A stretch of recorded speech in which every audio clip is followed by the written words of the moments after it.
Welcome, everybody, to Eagle Field, El Centro, California, at Southwest High School for a beautiful night of high school football. I'm Will Torres, partners in today one, Ron Rubio. Welcome, everybody. Tonight, we will have the Imperial Tigers visiting Southwest Stadium here for the Johnny Romero Fireman's helmet tonight. Tonight is also a special edition. Ron, it's the special edition Saturday night for Friday night football. Um, we're going to explain to you one of the reasons those things happen. Ron, I had a chance to talk to Coach Haynes. They had a COVID situation. That was one of the reasons they canceled the city championship. Coach Haynes happened to get COVID that week, and unfortunately they had to cancel that. Central, the city championship. Yeah, everybody's hearts were broken when that happened, Ron. I mean, you know, there's pride in that game, as you know, we've known throughout the valley ever since they started doing it. So it's unfortunate, but it's one of those things that happen. But one thing we're going to talk about right now is the Imperial Tigers. Then we'll get on to the Southwest Eagles. Coach Ron Rubio, what do we see in the Imperial Tigers for tonight's game? Well, the Tigers are coming in with a 2-2 record. They've had some pretty tough games. Their first game of the year was against Hoville. They came out ahead 14-6. Second game of the year was versus the Brawley Wildcats. They were on the short end of the deal on that, losing 26-6. Then they ran into another buzzsaw with the Central Spartans. Central beat them 27-0. And last week, they had a game against the Calexico Bulldogs. They came out ahead 35-0 to sit at a 2-2 record. Here they are for their fifth game of the year, Will. Well, one of the things that we're going to see out of the Southwest Eagles, Ron, talking to Coach Haynes, is these kids are aggressive. One thing that they're in Division IV. They are going to stay in the IVL League, of course, but they're going to this season and for the fall of 2021. And if you'll excuse us for a minute, I believe we're going to have the national anthem right now.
Welcome back, everybody, to the Johnny Romero Fireman's Helmet at Southwest High School.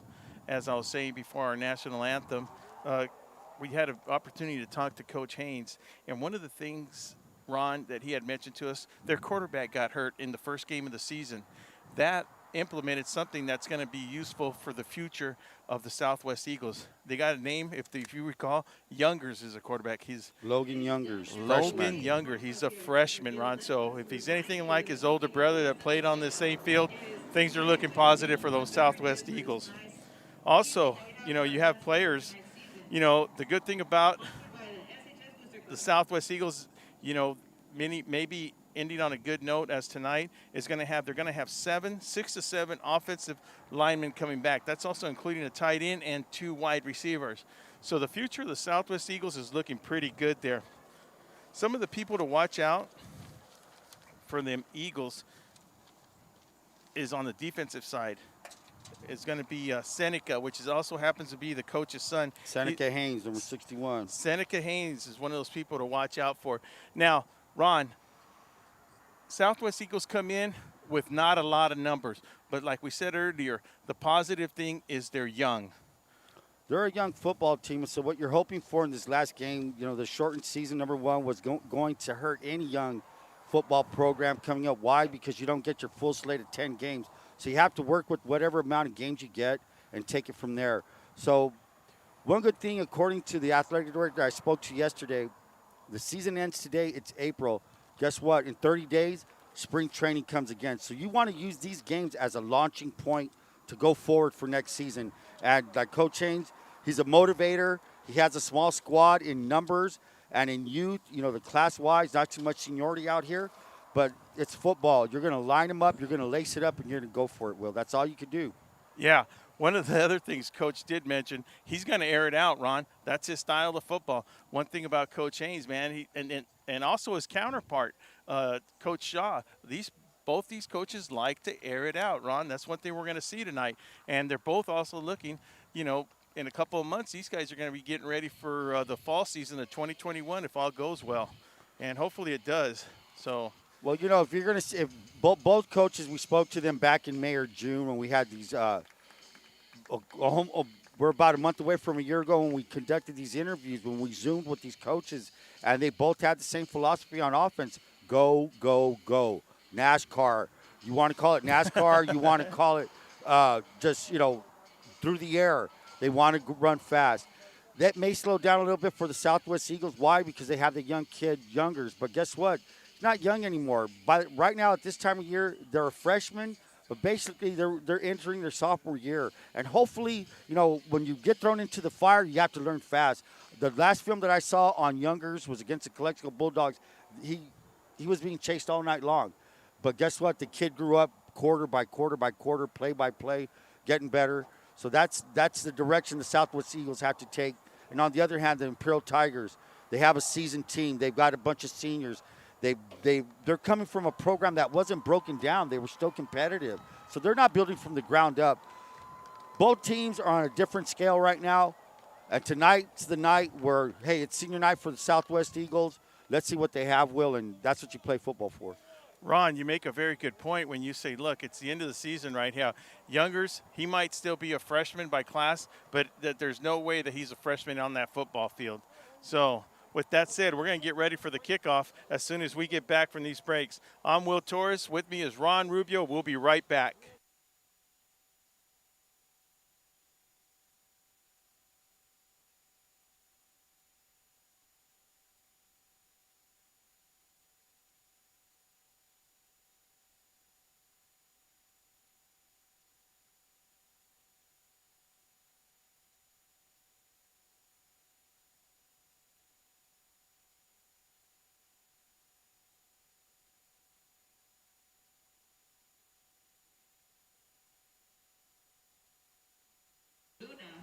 Welcome back, everybody. Will Torres, Ron Rubio. We are at Eagle Field, Southwest High School, as we look onto the field for the coin toss.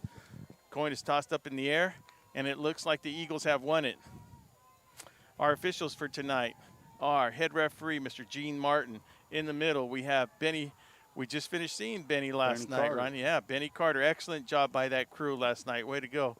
And on flanks, I'm not too sure. That looks like John Robb on the flank official to our side, and we will have on the opposite side, it looks like Carrillo. Sal Carrillo may be the back judge.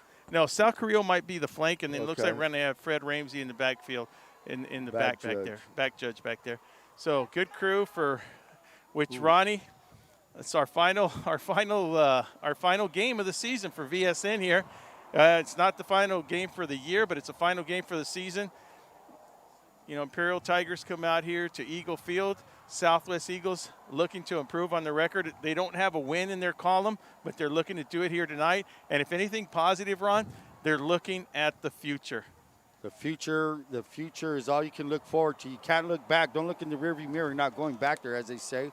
Number 23 set to kick off. That's Enrique Cervantes for the Southwest Eagles. Now, beware On film against the Calexico Bulldogs opening kickoff, they did a little onside kick to start the game, so that might be something you want to see. Hey, pull out all the stops. Yeah, right now, hey, listen, if they want to do it, today's the day to do it out here.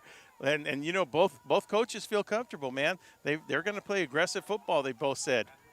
Back to receive for the Tigers will be number 4, Andrew Luna, and I believe number 15, that's Christopher Tiernan. Tiernan, according to David Shaw, is their future quarterback, a very good wide receiver, slot receiver for the Tigers. And as I said, take a look at these Southwest Eagles on this kickoff. Looks like the Tigers have watched film, and I like that little. So what you do, the bunch set, you saw how the Tigers reacted to that. Back to normal settings, and here's a kickoff. I like it, Ron. Little color to the kickoff. I like it. They call that smoke and mirrors, Will. So if you can't kick it deep, you're going to probably resort to some onside kicking. It's a little poocher, and it's received by, looks like number 6. He's at the 40, cuts back to the 45. He's got room to the 50. He's going to bounce it outside. He's got room. 40. All the way up to the 45. And let's get a number on that kid, number 6. That was number 24, bringing him down for the Southwest Eagles. Number 4 is Nathan Rodriguez. He's a junior coming in there to kick it off. Some of the players we can look out for that defensive side on the Eagles is number 11, Jonathan Lopez. He's that free safety that plays in the backfield. Jonathan Lopez, pretty good safety out there. Also, number 44, Carlos Salcido, playing in that linebacker position. Carlos Salcido, good linebacker. Coach Haynes told me that's one of the leaders out there, man. And he built like a linebacker when you take a look at him out there. You know, they look pretty solid. They look like a couple of 4x4s up there in front, Ron. But with limited action, you know, they've been, 2 weeks off the field? A little bit rusty. They've been banging on each other, scrimmaging against each other. Now they see a different color. So here come the Tigers. Joaquin Alvarado set. They give us to Brennan Adams. Adams up the middle, number 28 that is. He's going to get the ball. I'm going to give him maybe 4 yards on that carry.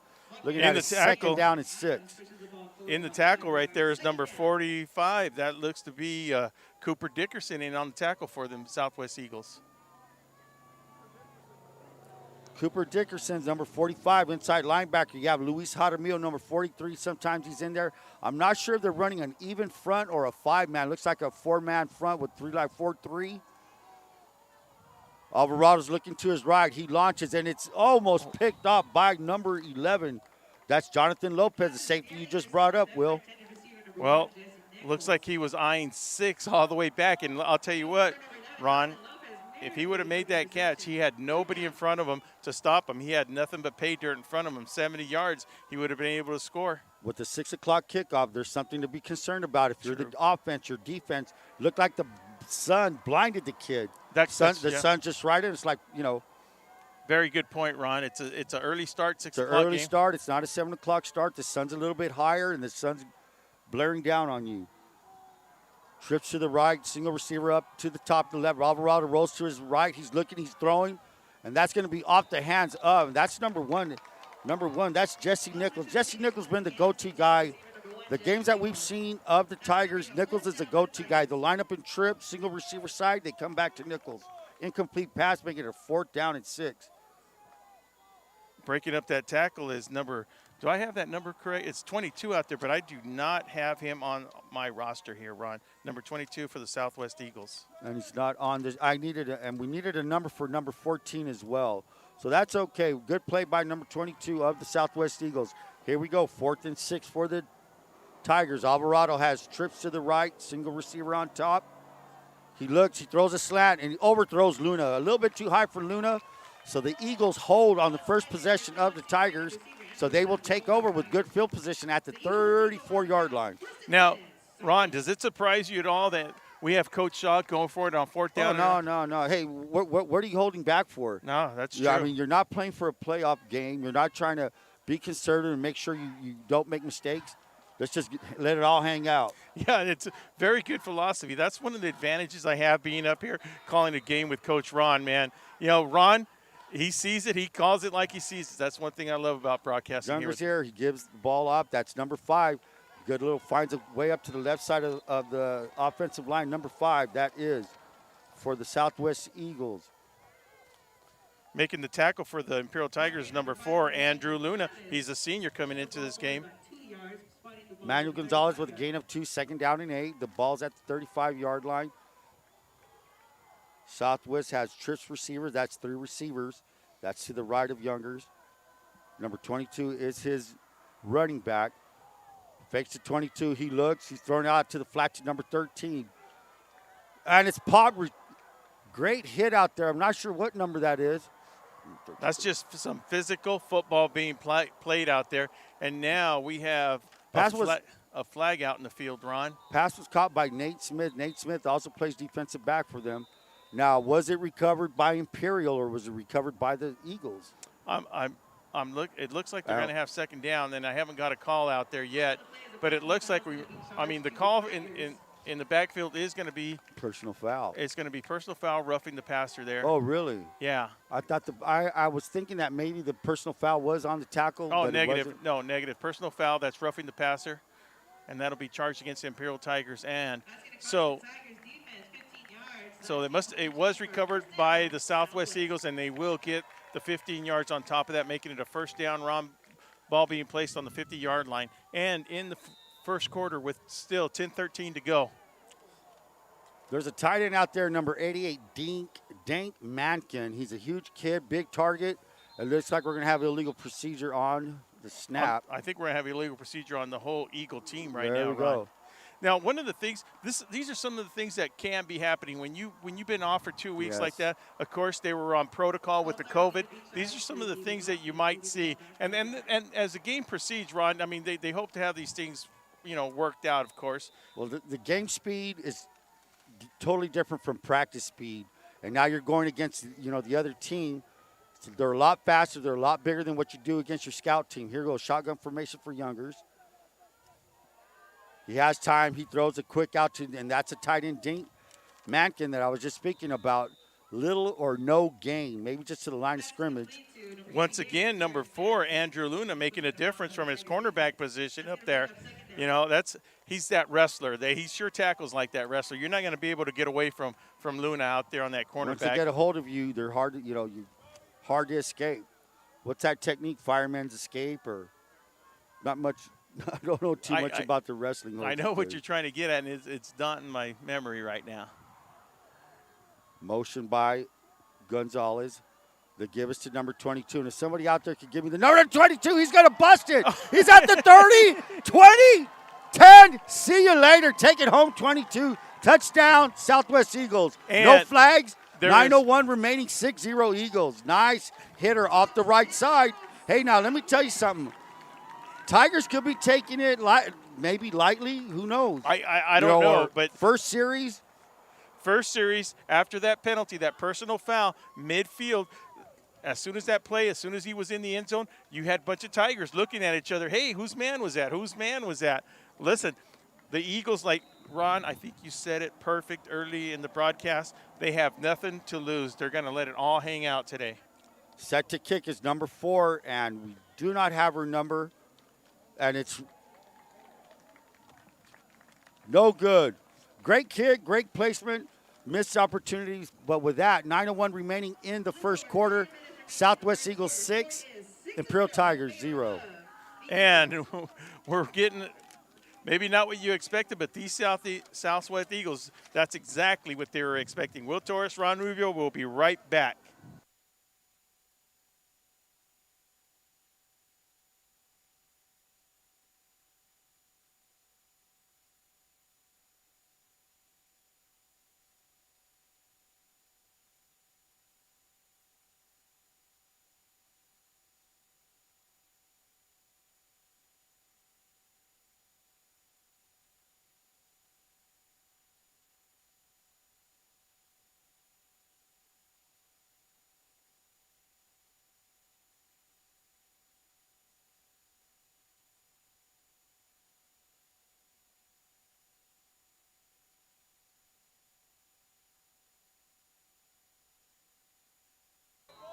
Welcome back to Eagle Field as we say goodbye to some very good friends of ours. Vic Carrillo and John Moreno are up here. So here we go with the same, what did you call that kickoff formation, Ron? Smoke and mirrors. Smoke and mirrors formation as the Eagles get ready to kick off to the Imperial Tigers. Here's a kick by number 23. That's Enrique Cervantes. That's Luna, number 4 at the 30. Gets it to the 40. Finds his way to the 45, stumbles, and he's going to fall forward to the 49-yard line. So, and we have a Tiger down, and that's number 6. That's a kid they can ill afford to lose. Now, on the tackle end for the Southwest Eagles is number 11, Jonathan Lopez out there. While we take care of an injured player out there. You're saying that was number 6 that went down? Yeah, that's Villalobos, Nathan Villalobos. That's a kid that they love to count on. So while we have an injury timeout right now, we will once again take our break and say thank you to our sponsors for following us on VSN. We'll be right back.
Esteban. Welcome back, everybody. As everything seems to be well, he able to walk off the field on his own power. Eagle take the ball.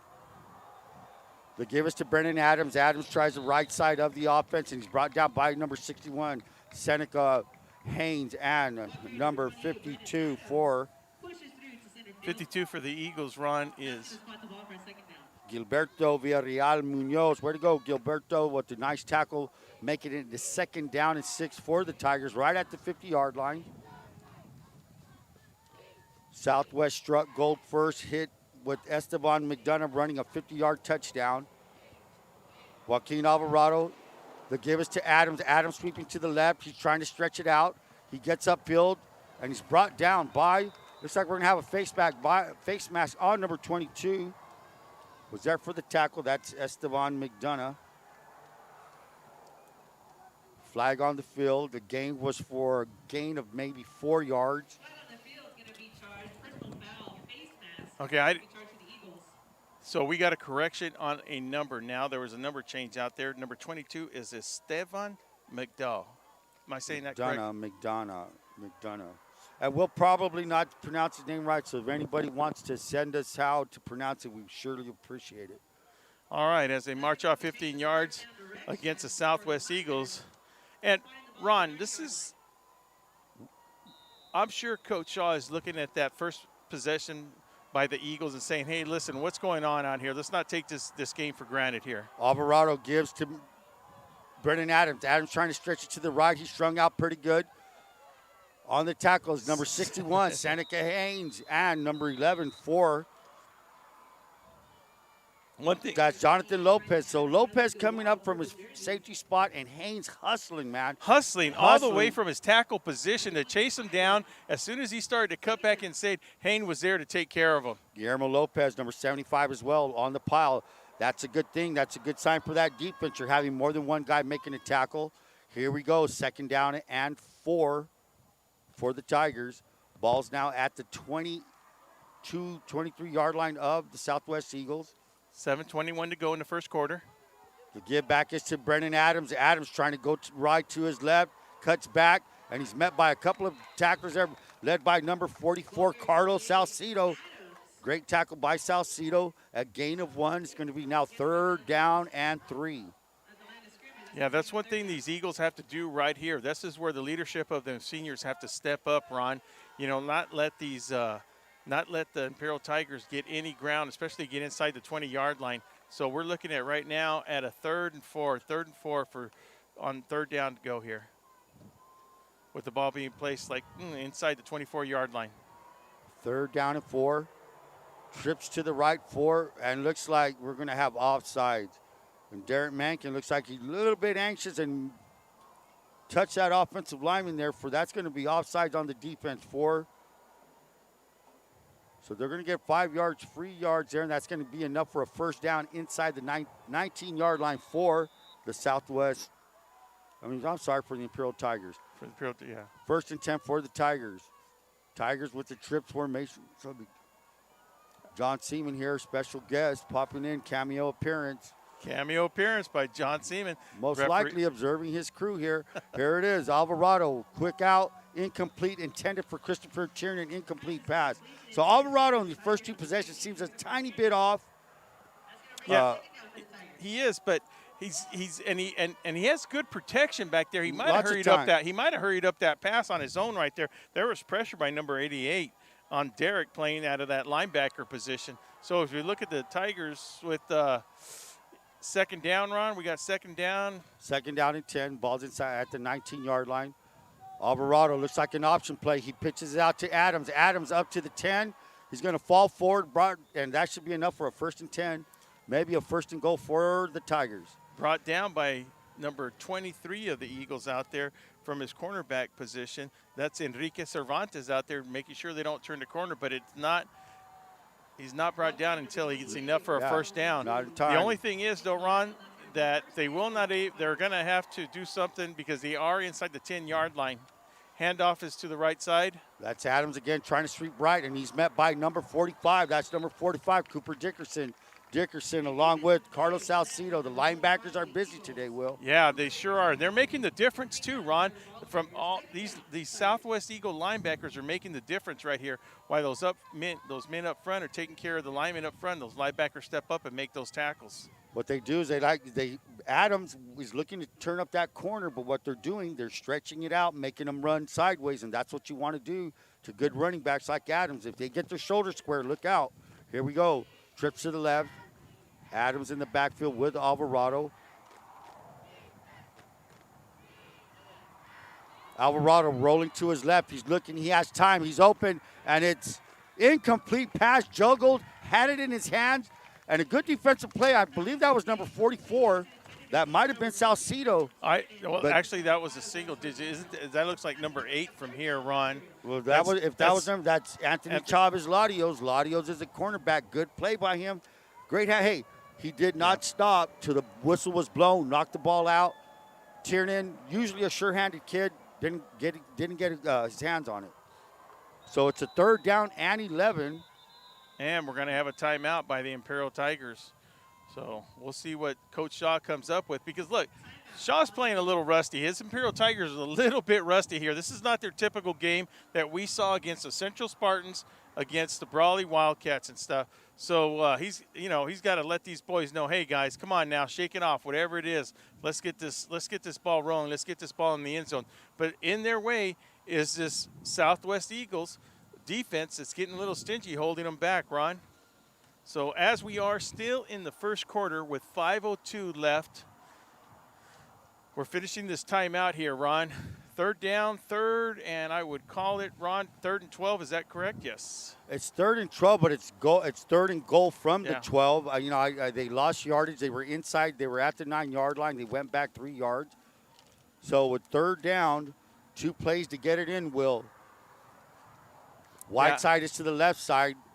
Adams is to the left of Alvarado. We have double receivers. Check that. Double backs. I did not see the split back. The give is a fake to Adams, and it's a tight end pop. Touchdown, Tigers. That was a great play action fake. And Zach Ray with the touchdown. Sophomore Zach Ray. Nice play action fake to Adams. Boom. Everybody bit on the run. He's actually a sniffer back. He was not a split back. He was right behind the guard, slipped out in formation. Touchdown. Great call by Shaw and the Tigers. Great execution by Alvarado. They sure made it look easy on that one play, Ron.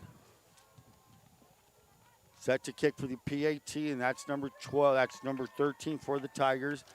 That has to be Mr. Gonzalez. Ethan Gonzalez, good. So with that being said, with 4:57 remaining, Imperial Tigers 7, Southwest Eagles 6. And VSN, Will Torres, Ron Rubio will be right back.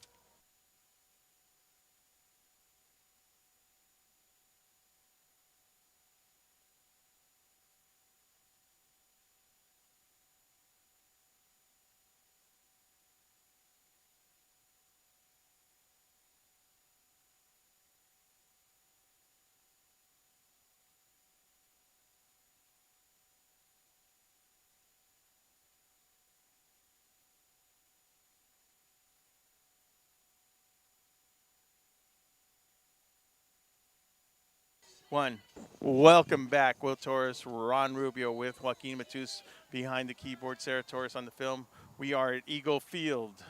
Deep to receive is Esteban McDonough, and he's going to let that roll into the end zone. Great kick by number 13, Ethan Gonzalez. So the Eagles will take over at their 20-yard line.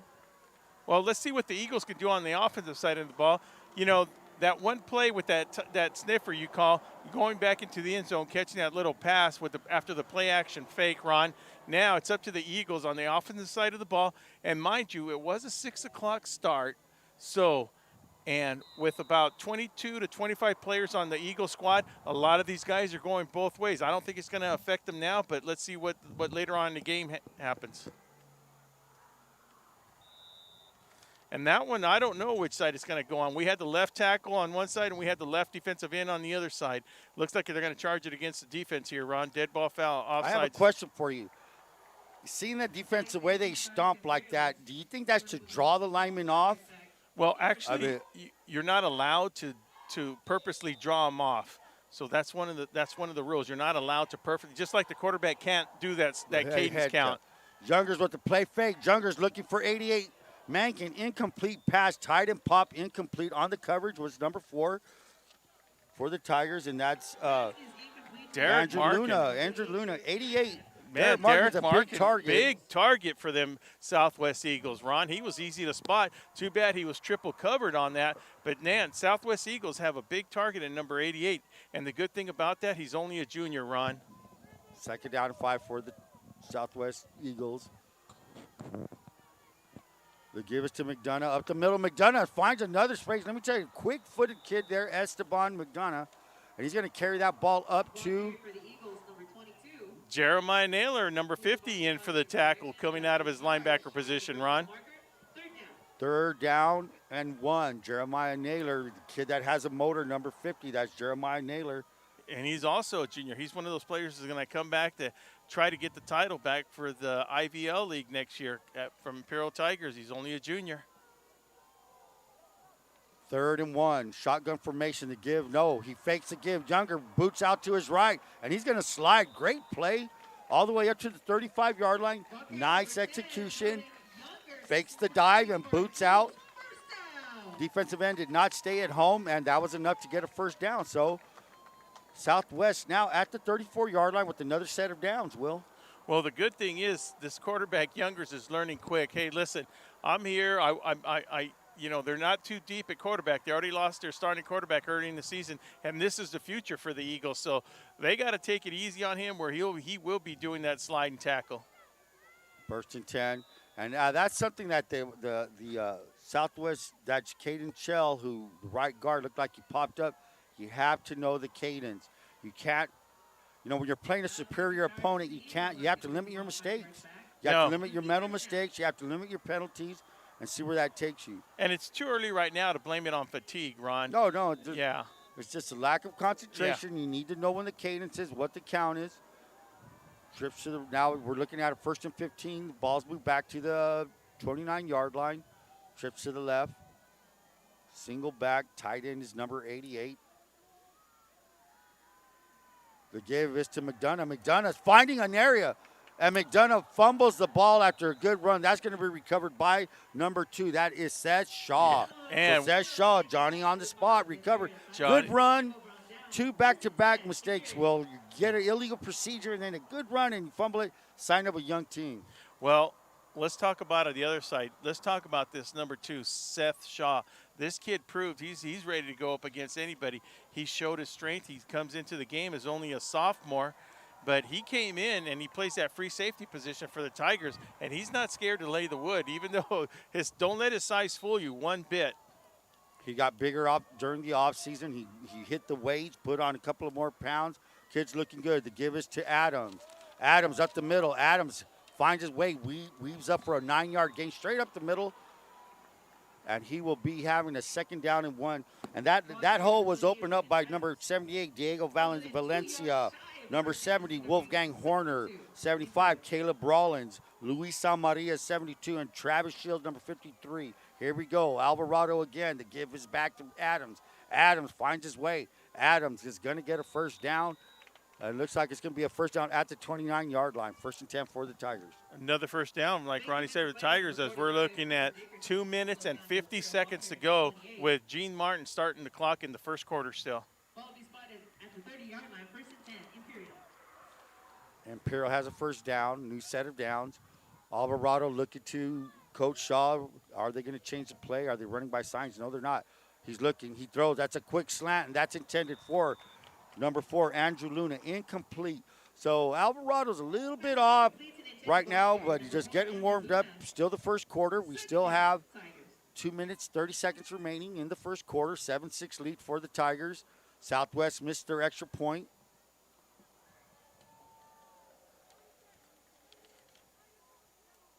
Second down and 10. Adams is a single back. Alvarado looking. Alvarado throws a fade. It's intended for number 1, Jesse Nichols. Incomplete on the coverage. Was number 22, Esteban McDonough, with a little bit of help by number 11, Jonathan Lopez. So good coverage on the play, forcing the Tigers to a 3rd and 10, Will. Well, the good thing I'm seeing right now, I do notice a little bit of rust coming out of these Eagles, but they seem to, as the game prolongs a little bit longer, Ron, they are getting into their groove, though. You know, mind you, they've been off for 2 weeks. Alvarado looking. Alvarado's going to throw to his left, and it's wide open, number 4, and that's a touchdown for Andrew Luna. Good pitch and catch for the Tigers. Touchdown for the Tigers. That, Ron, was just a perfect thrown pass. He had plenty of time to sit back there in the pocket and throw that pass and hit him right. I didn't even see him shift. I'm sorry, I can't even think of the word, where his running pattern didn't even change when he caught that ball. Did not break stride, hit him right in stride. Here's Ethan Gonzalez for the kick. It looks like that is going to be good. So with the strike, Alvarado to Luna. 2:16 remaining in this 1st quarter. Tigers 14, Southwest Eagles 6. And Will Torres and Ron Rubio will be right back. We are VSN.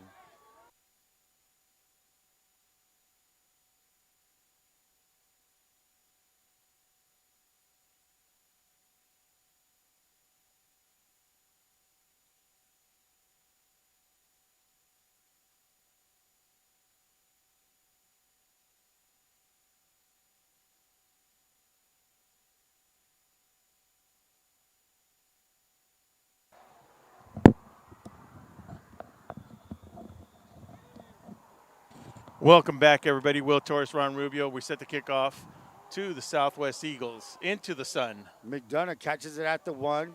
He's at the 15, tries to find a block, and he's going to find his way to the 18-yard line. So brought down by a host of Tigers.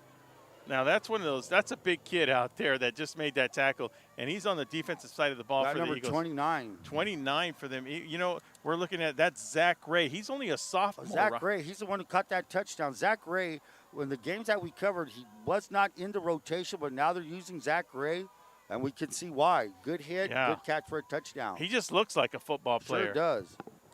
He's like that defensive lineman, number 50, for the he plays the right tackle on the line right there. That's Naylor. Naylor. How many times did we call his game earlier?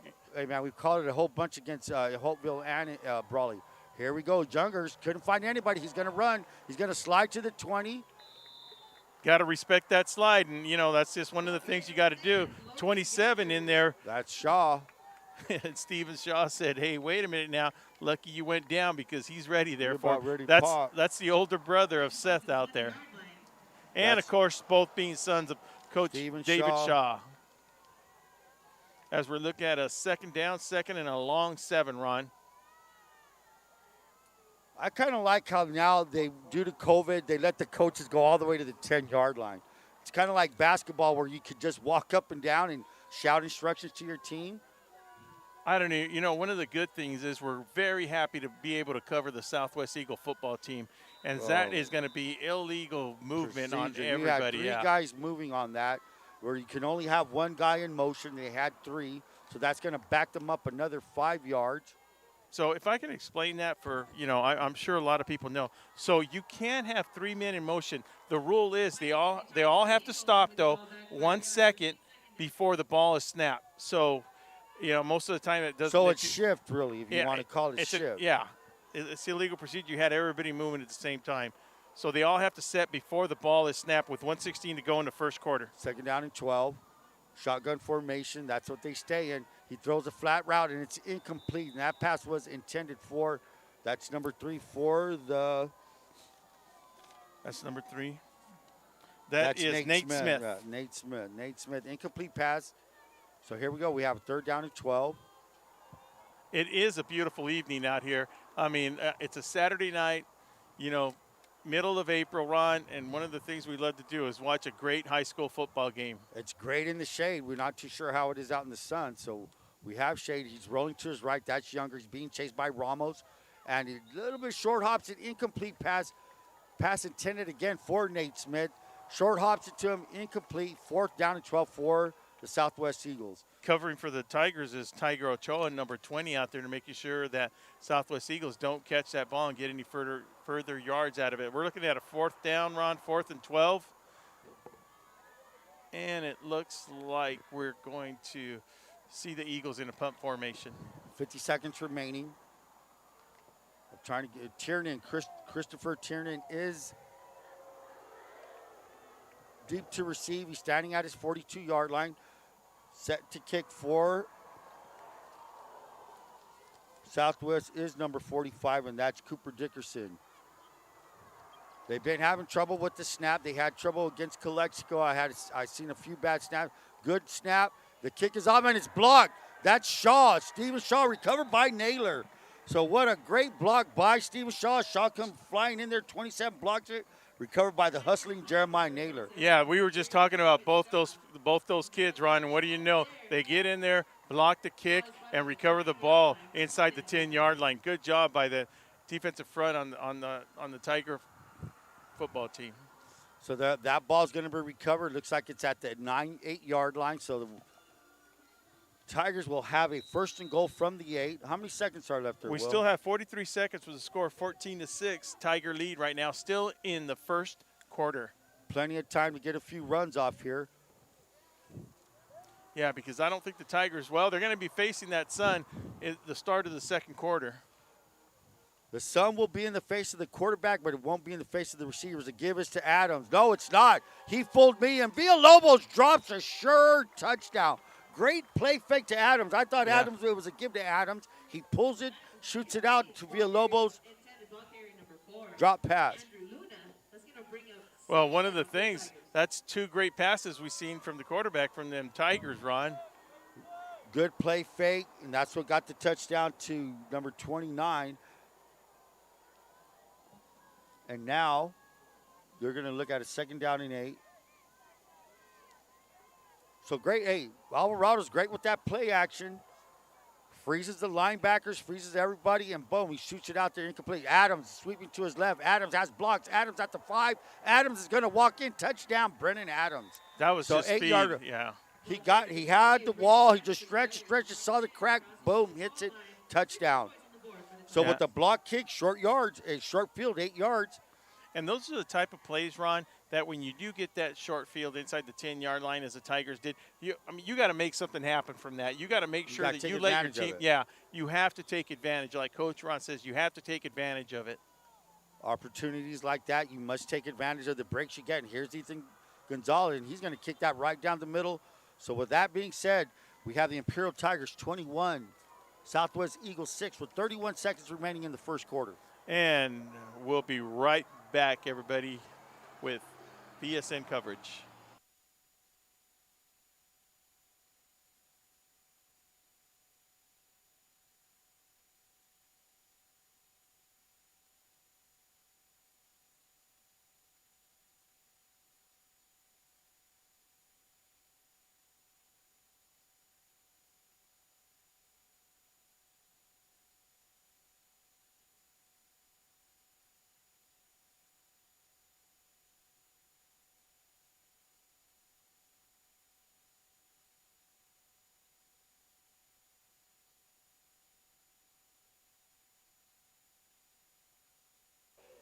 Welcome back, everybody, as we see the Southwest Eagles receive the ball off a kickoff.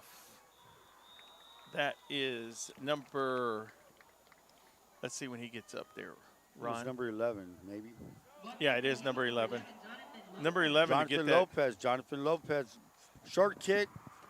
Good field position. Looks like the Southwest Eagles will start at the 32-yard line. And that's one thing, they do have decent field position on this possession right here, Ron. Still in the first quarter, and it looks like I'm sure there's only a couple of seconds left. We have a bad angle at the clock. 23 seconds remaining. Youngers again at quarterback, shotgun formation. He throws a screen. That's Manny Gonzalez, and he's going to be stopped, brought down by number 6. That's Nathan Villalobos. Good to see Nathan Villalobos back on the field. He was down a little bit. Now he's back up, ready to go. Nathan Villalobos, good tackle. Screen was set up, very good. Sniffed out by Villalobos, loss of 2. And it looks like that's the end of the first quarter. Looks like that's going to be the end of the first quarter, as Ron says. And once again, with the score, 21-6, the Imperial Tigers leading. We will be right back.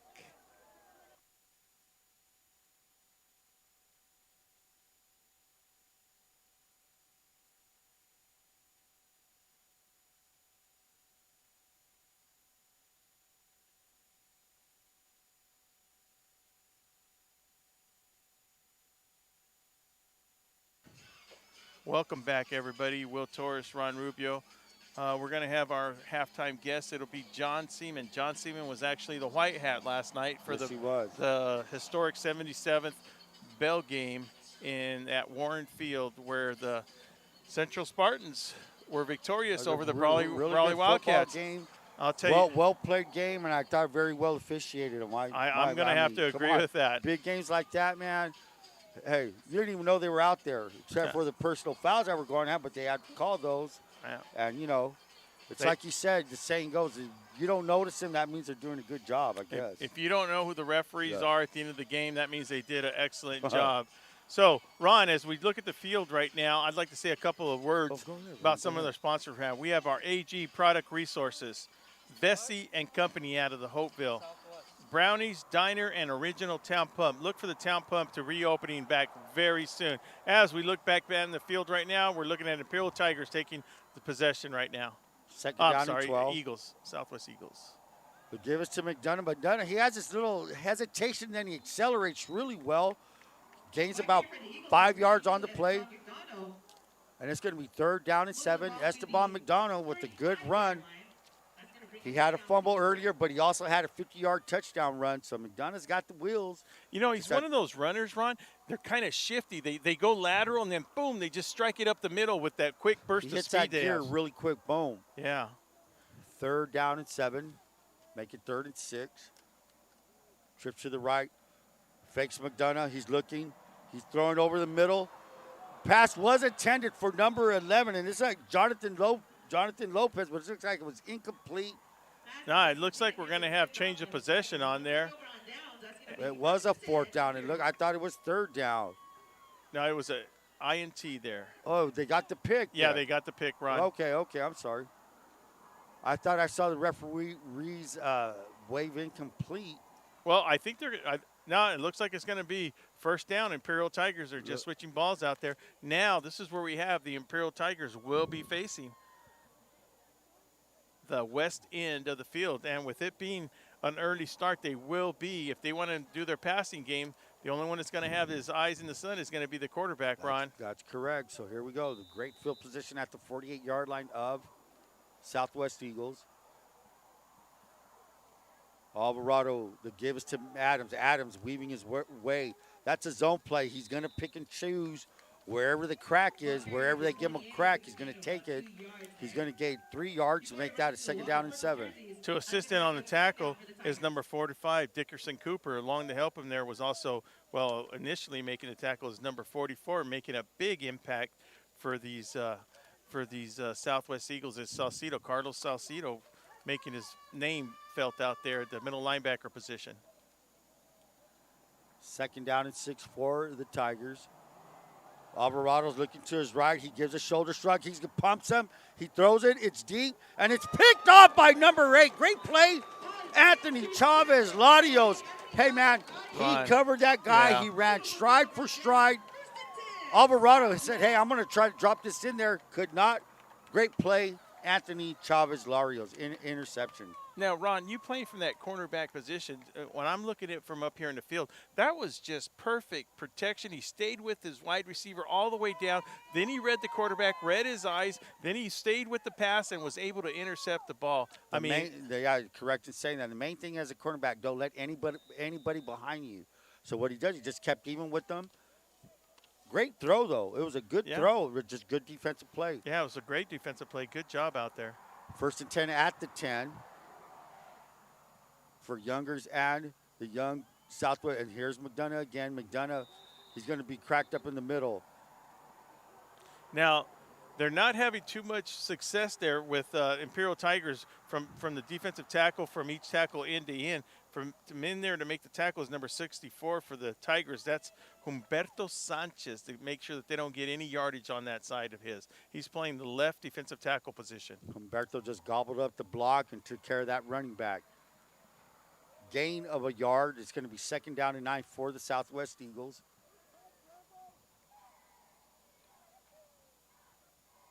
High snap. He gets it. He throws a swing out to the running back. He's open, and that's number 11, Jonathan Lopez. A little bit. He just made the decision. Good coverage by number 6, Villalobos. Tigers number 20. And then make sure number 20 for the Eagles out there, that's Tiger Ochoa. Tiger Ochoa making at sure number that 6. nothing gets connected out there on the receiving core for them Eagles out there. And if you're going to have a name like Tiger Ochoa, I think you're playing for the correct team, right, Ron? That's right. As we look like we're seeing a timeout here being called, I believe, by the Southwest Eagles, Ron. So, while I got a minute here, I'd like to go over some of our sponsors. And when you see some of these sponsors and you do happen to know them, yeah, make sure you give them a big old thank you because of their generosity, of their support of VSN during this pandemic COVID year. We were able to bring you a lot of the football games that otherwise wouldn't happen, so we're very thankful for them. Radco Company out of Brawley, serving the whole Imperial Valley. Brady at Turner Trucking. Give Brady a call for any kind of low bed and low boy needs. Elms Equipment, located in Brawley, California, El Centro, and their location in Indio. For anything to do with heavy equipment or rentals, give Elms a call. Alamo Rio Store, thank you for your support and that whole Alamo Rio crew. Premier Hauling, one of our newest members to join our sponsorship. Much appreciated from Matt Mills. All right, Ron, let's take it over from here. 39 for the Southwest Eagles. They're deep in their own territory at the 10-yard line. Youngers is your quarterback. Youngers rolling to his right. He's looking. He's searching. He's going to launch it. Wide open, number 11, Jonathan Lopez. And they're going to get yeah, that was definitely there was no need for that. He was about 2 yards out of bounds. And Tiger Ochoa is playing great ball on the defensive side. There's no need for that. The catch was made. He was out of bounds. And that's just going to give the Eagles another 15 yards on that, Ron. Plays over. The guy's out of bounds. Let him go. There's no need for that. So they're going to mark off an extra 15 yards on that.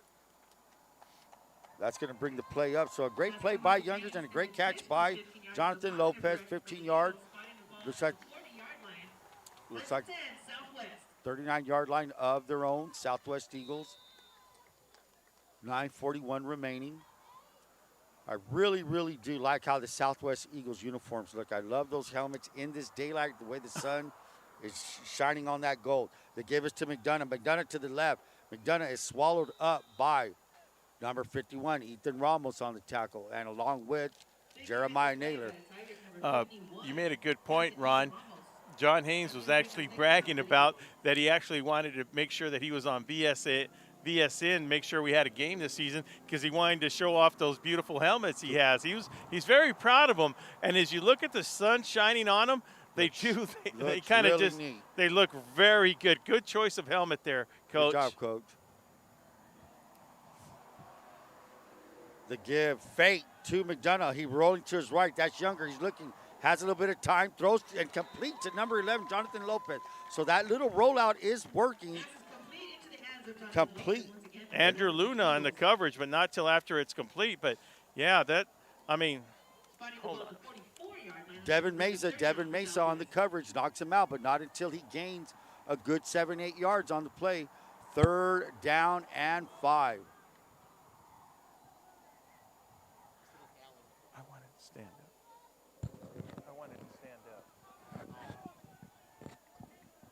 3rd down and 5. 3rd down and 5 for the Southwest Eagles.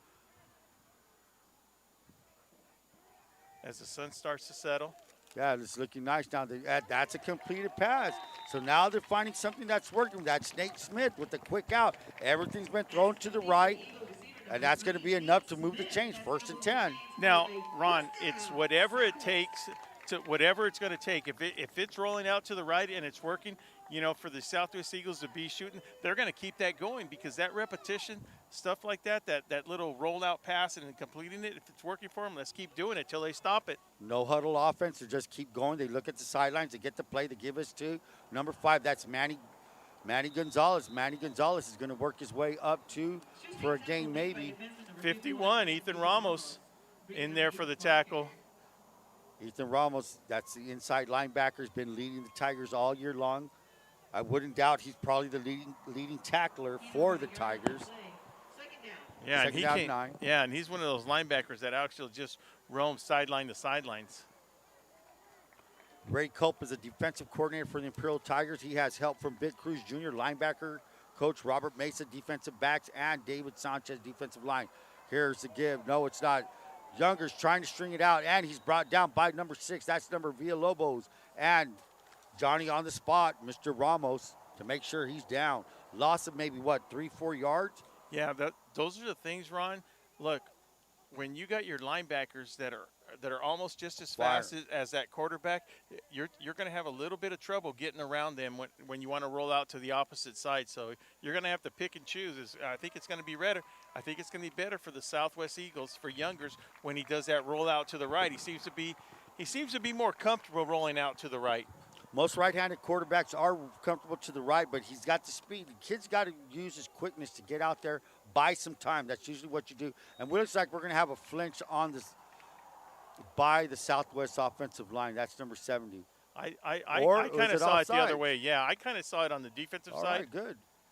Yeah, and it looks like it is going to be against it looks like there was the whole middle of that Eagle, the whole middle of that Tiger defense jumped off sides. 3rd down and 9. They needed the 5 yards. Now they're inside Tiger territory. Let's put it at the 47-yard line. Trips to the right. Single back.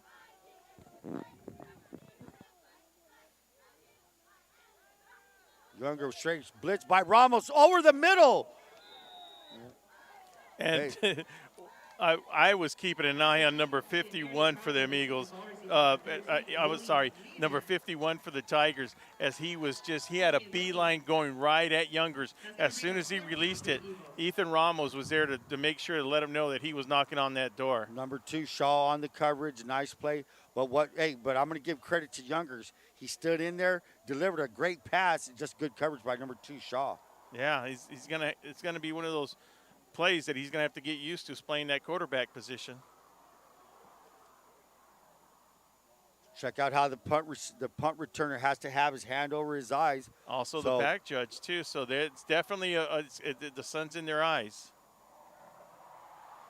Cervantes to punt. No, that's not Cervantes. That's number 45. That's Dickerson. Catch by number 15, Tiernan. Sure-handed Tiernan, just like an outfielder, hands over his eyes, still makes the catch. takes it up to the 29-yard line. So that's where the Tigers will take over, Will. And as the Tigers take over, we start to see a lot of yellow flags out in the field after the play over. Let's see what we have out here. And then those flags are being thrown from 20 yards away. So whatever's happening, it's going to cost somebody a couple of yards on there. So it looks like we might have a blindside block against the Imperial Tigers here, which is going to push them back a little bit, Ron. Personal foul against the Tigers. Yep.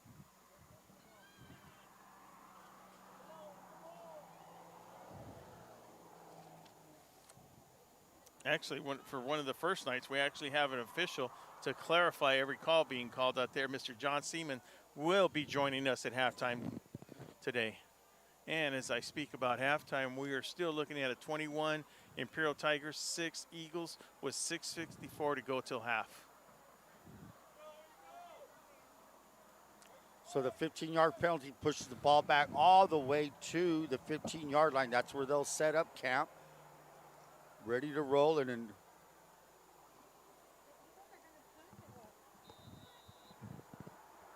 so the Tigers will start this drive with 6:54 remaining in the second quarter. The snap, the give is to Adams. Adams tries to work his way up to the left side of the line. He's brought down by a good play by Southwest Eagles. That was brought down by number 52. Right, that's Gilberto Munoz. He's a senior, but, you know, one of those plays that when you're a senior, you're going to go all out. All out, man. No doubt about it. This is something that a lot of these Eagles, especially the seniors, it's a senior night. It's the last game of the season. You know, they've been off 2 weeks. The city's championship was canceled. You know, they're going to lay out all their football skills out on the field tonight. 2nd down and 8. Alvarado sweep to the right by Brennan Adams. He finds a crease. He's going to fall forward for maybe a gain of 4. It's going to be now maybe a 3rd down and 3. Cooper Dickinson, number 45, in on that tackle. Once again, ball carrier number 28, Brennan Adams, comes within 3 yards of the first down marker. That's going to bring up 3rd down for the Tigers.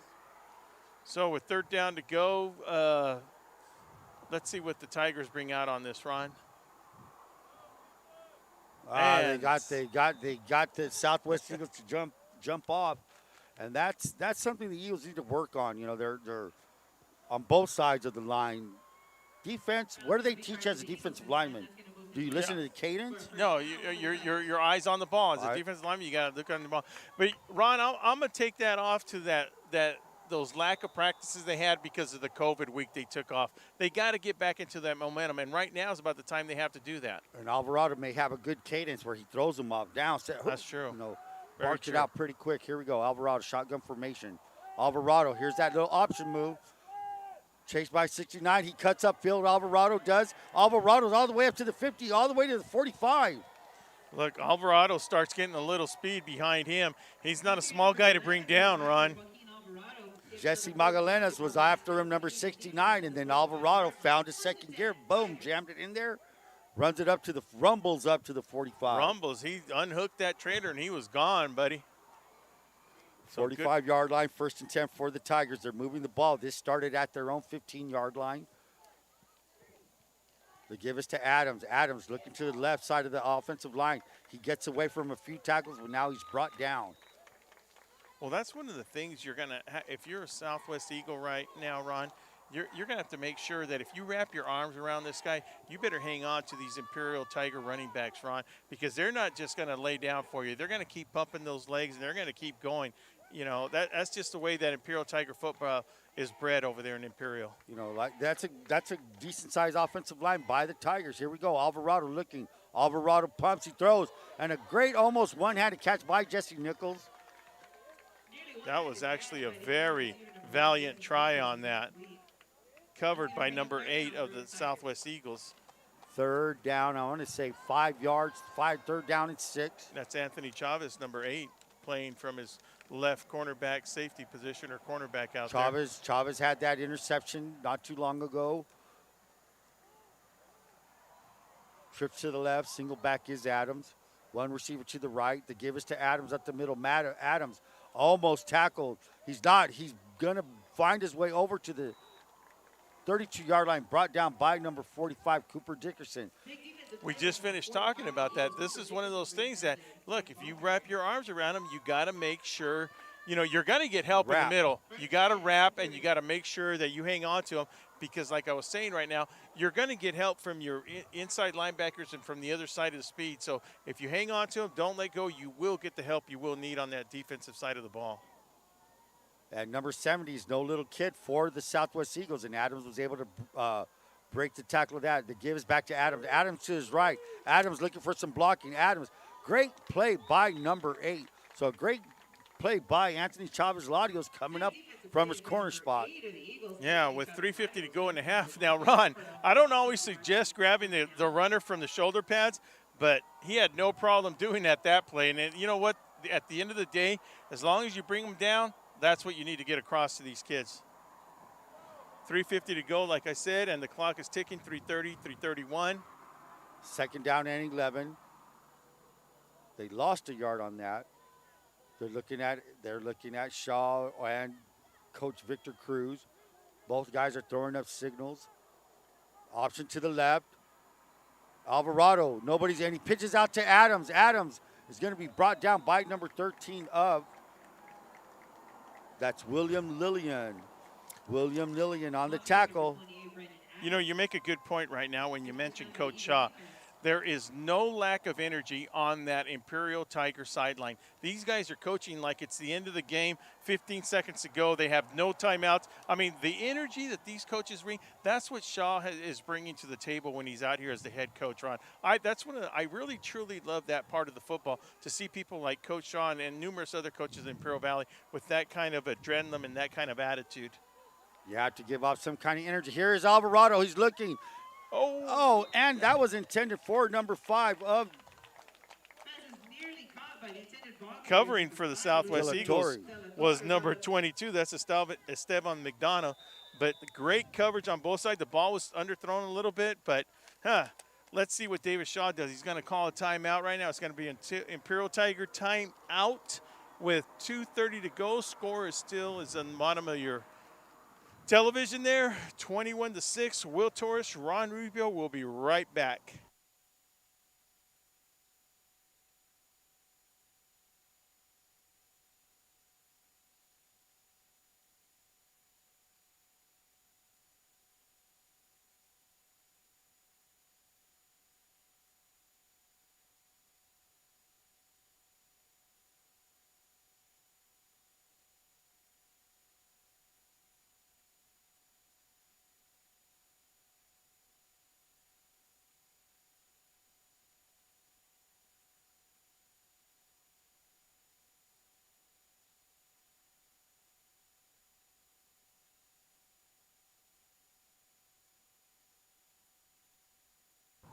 Welcome back, everybody. And Ron, I do have to admit, it is a beautiful evening right now. Night now. Beautiful night. And welcome everybody listening to us. We welcome everybody listening to VSN. 4th down and 1. They give us to Adams. Adams looking up the middle. He finds a big hole on the right side of the offensive line. That's going to be a 1st and 10 for the Imperial Tigers. Yeah, and if we have a minute, like I said, I'd like to mention a big old thanks. Once you see these people, without our sponsors, VSN would not have been able to continue what we're doing. I hope you're enjoying our broadcast, and we look forward to serving you many more years. We have some big announcements coming in the future as Ron gets back to the play-by-play. They give us to Adams. Adams looking to the right side of the field, brought down by Seneca Haynes and number 75.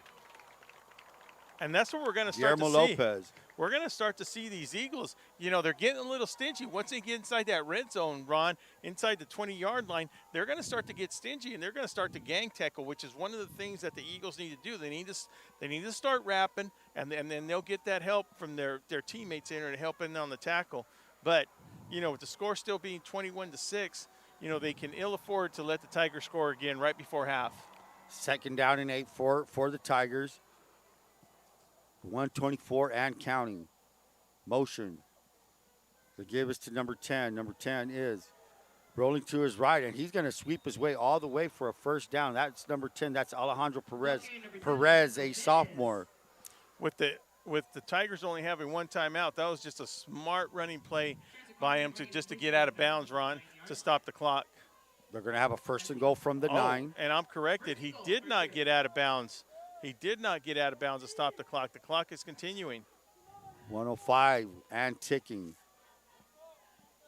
Alvarado, the give is to Adams. Adams tries the right side. He gets his way, and he finds his way up for a gain all the way up to the 4-yard line, brought down by number 52 of the Southwest Eagles. Yeah, with second down to go, there's going to be a clock stoppage, and this one might be for an injured player, though. And as I get back to some of the sponsors that have helped us tremendously out, this COVID, I call it the COVID football year, which is, well, it is what it is, Ron, and we adapted to it. We adapted to it, and I'm very appreciative of the people that helped them. Remember, give these people a call if you have any type of real estate type of business, whether it be commercial or residential. Give the Dom team a call. Havens and Son for all your equipment when it comes to concrete or your gardening with rocks and any kind of gravel. Make sure you give Havens and Son Trucking a call. Maranatha Steakhouse. Stop by there, say hi to Andy and the crew for any great lunch. The give is to number 26. That is Giovanni Escalante, and I think something happened to Adams on that play. I'm not sure if that was Adams, that was a Tiger on the ground, but it's kind of odd that he's not in there. Instead, you have Giovanni Escalante, number 26. The give was up the middle. He gained little or no gain on the play. Third down, 15 seconds. The give is back to Giovanni, and they had him in the backfield, number 52. We don't have his number 52. And instead, when you don't wrap, that's the price you pay. Touchdown, Tigers. Well, that's number 52 is Gilberto Villarreal Munoz. And we were talking about that. That's one of the things. We just talked about wrapping up. Yeah. You don't wrap, bad things will happen to you on defense. This case, touchdown. Well, that's one of the things that the Southwest Eagles did not want to see the Imperial Tigers scoring with short amount of time left on the clock. Everything is always with the kick, and it's right down the middle. So that, with 10 seconds remaining in the second quarter, we have the Imperial Tigers 28, Southwest Eagles 6. And that's remaining 10 seconds on the clock right here till halftime. So as we mentioned earlier, we do have a beautiful evening. We had an early start. We had a 6 o'clock start. We have a decent crowd, being COVID crowd. Restrictions are everywhere you go. You're looking at restrictions in the crowd size. Ron and I had the privilege last night to call the Brawley El Centro 77th annual bell game. And, I can tell you from my side and Ronnie and everybody at VSN, that might have been one of the best games we've seen. Well, it was the best game of the year for sure. Yeah, definitely the best game of the year for sure. So with 10 seconds to go, Imperial gets ready to kick off. Back to receive is number 22, Esteban McDonough. He's going to let it bounce. He's going to pick it up on the bounce. He's right at the 10. 15, trying to weave his way up to the 15. Pass falls his way to the 20. Looked like he had a crack, a little crease, but it was shut down very quickly by the Tigers. Good coverage by the Tigers. Brought down by number 3 of the Imperial Tigers. And that's Devin Mesa. Devin Mesa's number 3. He has a brother on the team. That kid is Damon Mesa. So that's the last play of the first half. And we'll end the first half with the Eagles down 28-6. Tigers in the lead. We'll take it away. Take it away. We're telling you, we'll be right back with our halftime guest. John Seaman will be joining us. He was a white hat last night at Imperial's Valley's last game of the season for both Brawley and El Centro's bell game, 77th bell game. So with that said, Will Torres, Ron Rubio, will be right back.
Welcome back, everybody. I'm Will Torres. We are VSN, and we are at halftime at Eagle Stadium in Southwest Eagle at Southwest Eagle High School with the score: Southwest Eagles 6, Imperial Tigers 28.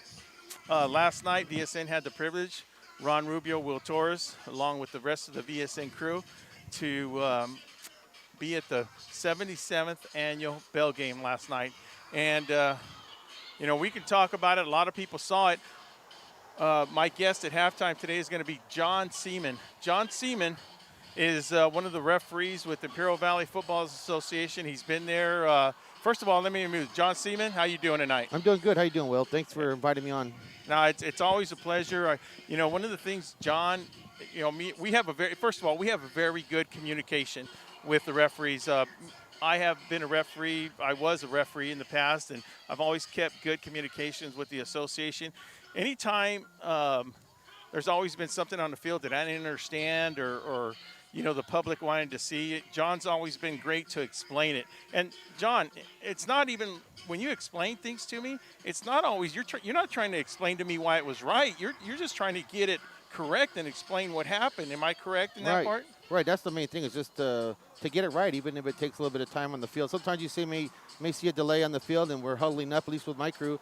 It's just to make sure we get it right, Yeah, slow it down and get it right. That's end of the day, we want to get it right. We don't want to march out something that's incorrect.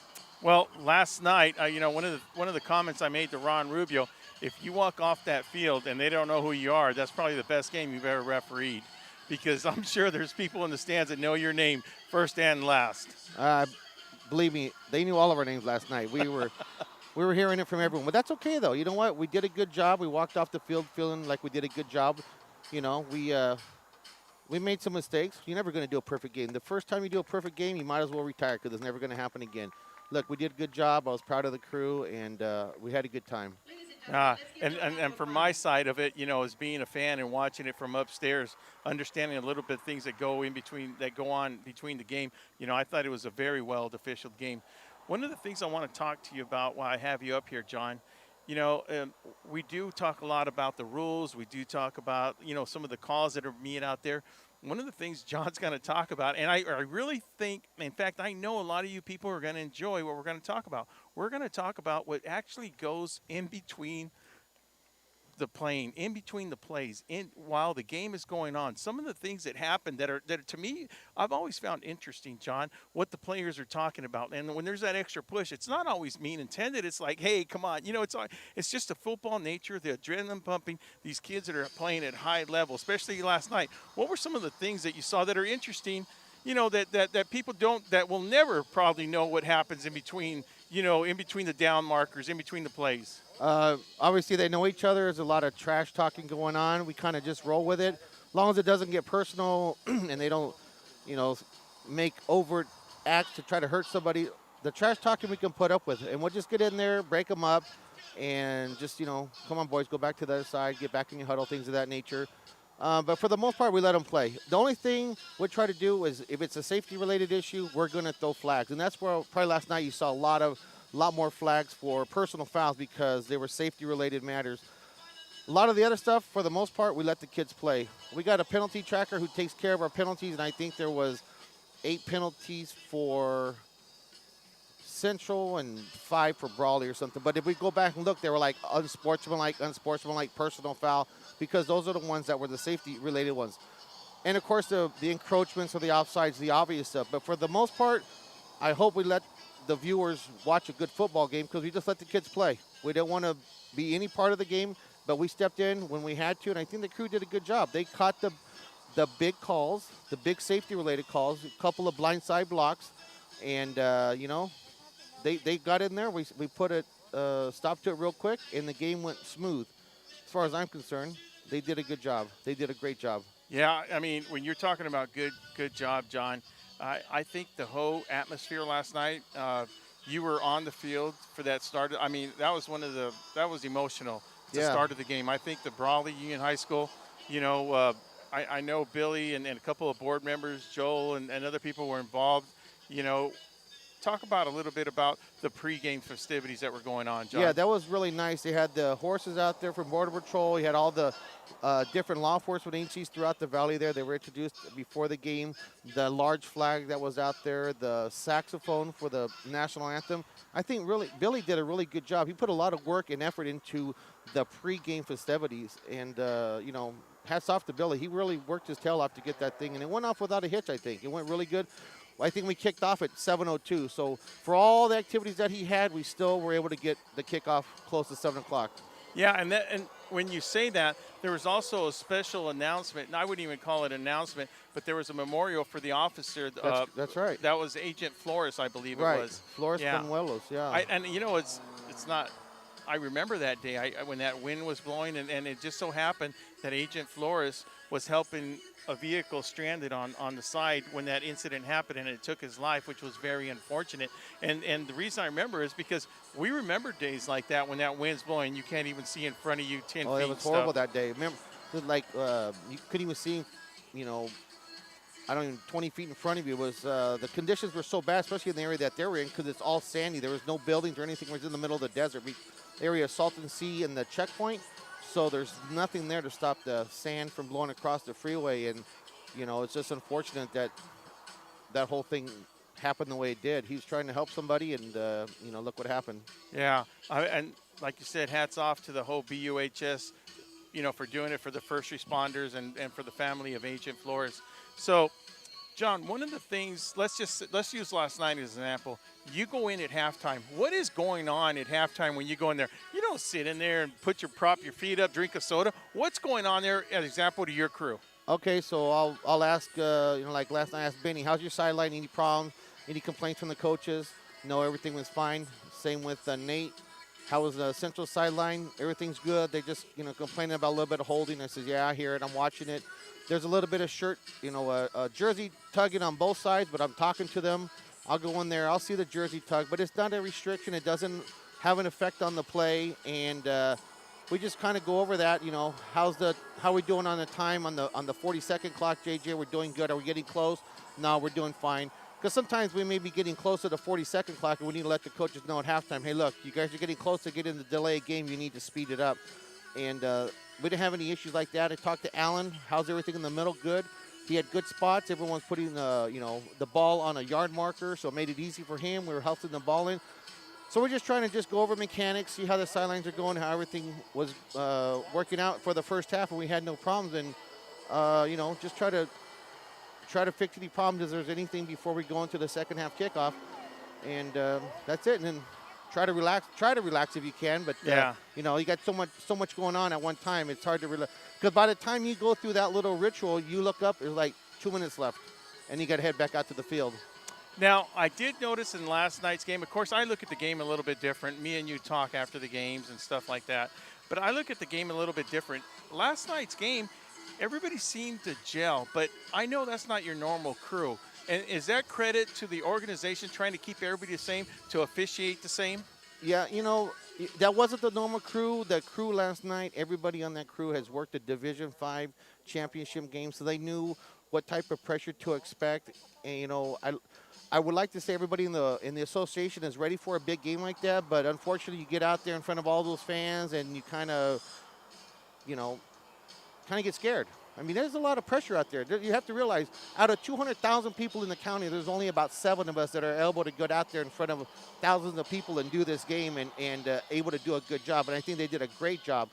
So Alan handpicked the crew. There was some little bit of feedback from both sides. But for the most part, that crew, everyone on that crew has worked a Division V championship game at one time or another. I've worked 2 championship games. Benny's worked 2 championship games. Alan's been in there. You know, that's how we go about picking the crew like that. We want to make sure we have the most experienced officials that are out there for the big games. And I think it showed last night. You know, Benny made some really great calls. You know, quarterback from Central throwing the ball across the line of scrimmage. He caught that. We had the pitch that was supposed to be a pitch backwards, but he actually threw the ball forward. Benny knew the rule. That was an illegal forward pass because Central thought they had the ball and they recovered a fumble. But, you know, that just credit to Benny knowing what was going on. He was on his game last night. Benny made some really good big calls, and they were all there on film, and everything he called was right. And for the most part, I don't even think we called one holding call all night. Everything, like I said, was safety related, and we have to throw those. We cannot tolerate that anybody taking a cheap shot trying to hurt somebody. And of course, that's the bell game. Emotions were high, and we had a lot more personal fouls in that game than we normally would in a regular game. So, for example, today the bell game crew actually came and did, with the exception of JJ, we did the earlier game. Oh, the 11 o'clock. That was the Palo Verde Mountain Empire game. One penalty all game long, and it was an encroachment on the defense. One penalty. You know, we let them play. No holdings, nothing like that. And we didn't have to, because it wasn't the same atmosphere as the bell game where everyone's amped up and stuff. So like I said, the bell game, of course, in those big games, you're going to have a lot more personal fouls and unsportsmanlike than you are in a regular game. So the same crew that did the bell game did the 11 o'clock game, one penalty all game long. Great game. We let the kids play. Not a complaint from anybody. You know, the better team won. Yeah, but with those same, what you're telling me right now, I mean, I agree with you 100% on that. This is some of the feedback that I get back from some of the coaches when we start talking about, you know, refereeing crews. John, especially when they travel over the hill, they always think, I mean, let's be honest, there's a different philosophy. Depends where you go. Yuma, there's a different philosophy. Right. That, you know, and then San Diego has one. And sure enough, the Indio has a different philosophy. So explain that, why it's not always the same, well, John. For whatever reason, Arizona has this rule that you can't touch the receiver 5 yards down off the line of scrimmage. They automatically call a lot of pass interference over there in Yuma. But there is a lot more consistency now because we're basically under the umbrella of the San Diego Association. And Steve Coover, who's the instructional chair, he's also the state of California instructional chair. So he sends out a lot of information that he's trying to get us all on the same page. Is it going to work? No, but he's trying. But we're getting there. We're getting a lot better, a lot more consistency. A lot of those referees that you see in San Diego, I know them because I go to their college meetings over there, and they're all being taught the same philosophy. Some people interpret it different, but for the most part, we're all being given the same instruction. It's just how we go out there and enforce the philosophy that's been given to us. The bottom line is they want to let the kids play. We don't want to throw penalties, but they really harp on the safety fouls of the game. That's why you see a lot more personal fouls now, because now it's safety related. They don't want to see those blindside blocks back in the day when me and you played. Those were legal, the decleaters where you Snot knockers. Exactly. That part of the game is over. There's actually more and more rules coming into where they're taking away going low below the knees because of safety injuries, you know. So it's just swinging to a different level now. It's all changing about of safety. the guard. It's a change all of the about guard. safety. It's all about safety, just like the game. The game rules are adapting to the officials' rules. And like you said, it's all about safety. Correct. So my last thing to you is look, John, there's a lack of referees. And not only is there a lack of referees, there's a lack of good referees. Definitely. And not just, and I'm not talking just in Imperial County. No, you're right. Everywhere. Yeah. San Diego, Inland Empire. You know, there's getting a bad rap on some of these because, you know, I don't think they're getting the credit they do because, you know, there's always, you know, kids. I mean, our society has failed, I think, in some instances, to respect the stripes.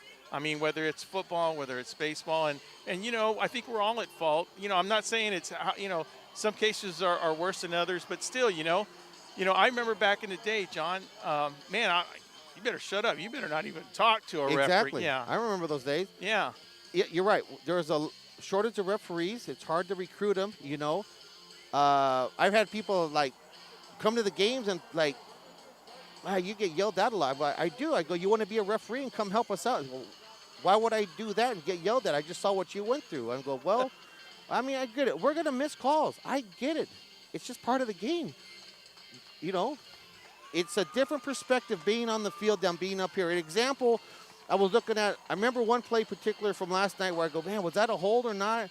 It was kind of iffy. But then I went back and looked at it in game film. It wasn't even close to a hold. So the perspective on the field is a lot different than the people see in the stands, you know. They may think it's a pass interference, whatever. They may be right. You know what? Allen's got some great business cards. He hand them out to people. Come on out. You want to be a referee? Come on out and join us. So if somebody doesn't know Alan Phillips or doesn't see officials, especially during this break time till you guys start up again, how can they get a hold of you, or what is the connection? I think the easiest way to contact VSN, because you got the direct connect to me and Alan and Gene or whoever. We're working on a website. I know Alan's been working on it, and we're trying to get one up and running. But I think the easiest thing, you've got the best connection. You have reached the most people. What you're doing, Will, is absolutely fabulous. And if anyone who wants to be an official, just reach out to you. Send you a message on VSN, and we'll get in contact with them somehow. Yeah, I mean, look, we would love to have officials. Look, I'm going to tell you what, as much of a beating as we take and the people yelling and screaming, at the end of the day, I love it. If I didn't love it, I would have quit a long time ago. Well, I think being a cop for over 30 years helps too, though. Well, that does help a little bit. But I really love officiating. I love coming and being on this end of the game rather than being down there, just to be a fan and try to sneak in and not be seen. But you saw me right away when I walked in. No, it's good. But see, John, just always remember this, and I've also mentioned it to Alan. There's always a spot for you up here when you decide to hang up those stripes. But and I know the game's getting ready to start right now. But one of the things I do want to say, listen, John gave you a great idea. Go ahead and contact us at VSN at contactvsn.net. That's contactvsn.net. You send us a message, and I'll make sure John Seaman gets it, Gene Martin gets it. Or Alan. You'll get to somebody. Look, after tonight's game, we have 90 days, and the season starts again. Because of COVID, we're going to start up in 90 days, 3 months. So if you guys are interested, get a hold of Will Torres. Hey, thank you. You know much. what? Me and you can keep talking for a long time, man. But we got kickoff, and I appreciate you taking the time to do it. Will Torres, VSN. We'll be right back.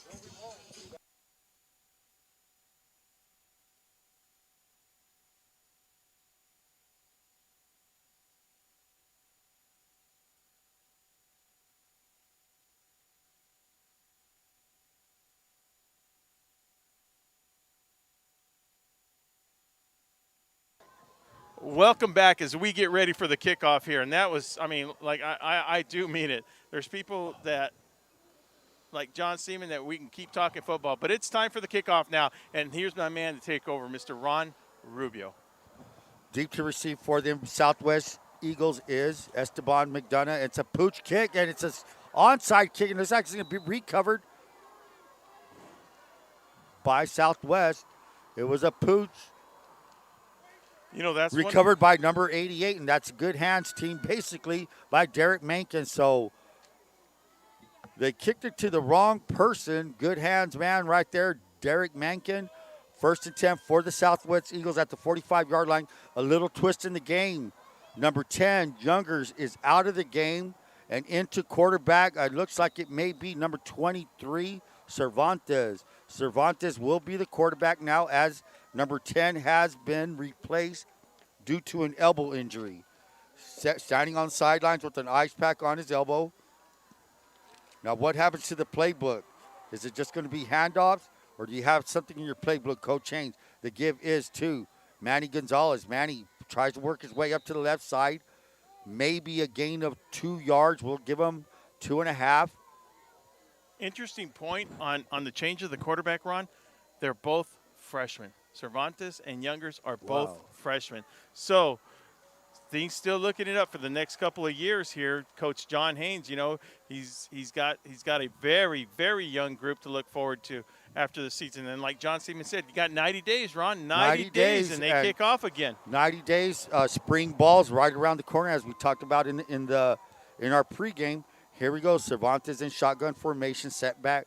Not a setback, pistol formation. You have Esteban McDonough. The give is to McDonough. McDonough to the left. McDonough bounces outside. McDonough maybe gets a yard.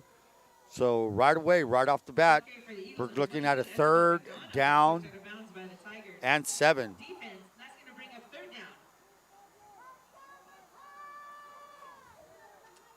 Didn't catch all the interview with Will and John Seaman, but let me tell you, anytime you speak to anybody who's well knowledgeable of their field like John Seaman is on refereeing.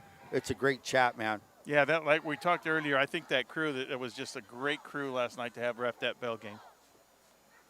3rd down and 12. Cervantes with his first pass. He's rolling to his right. He's looking. He throws. And it's right behind number intended for number 13.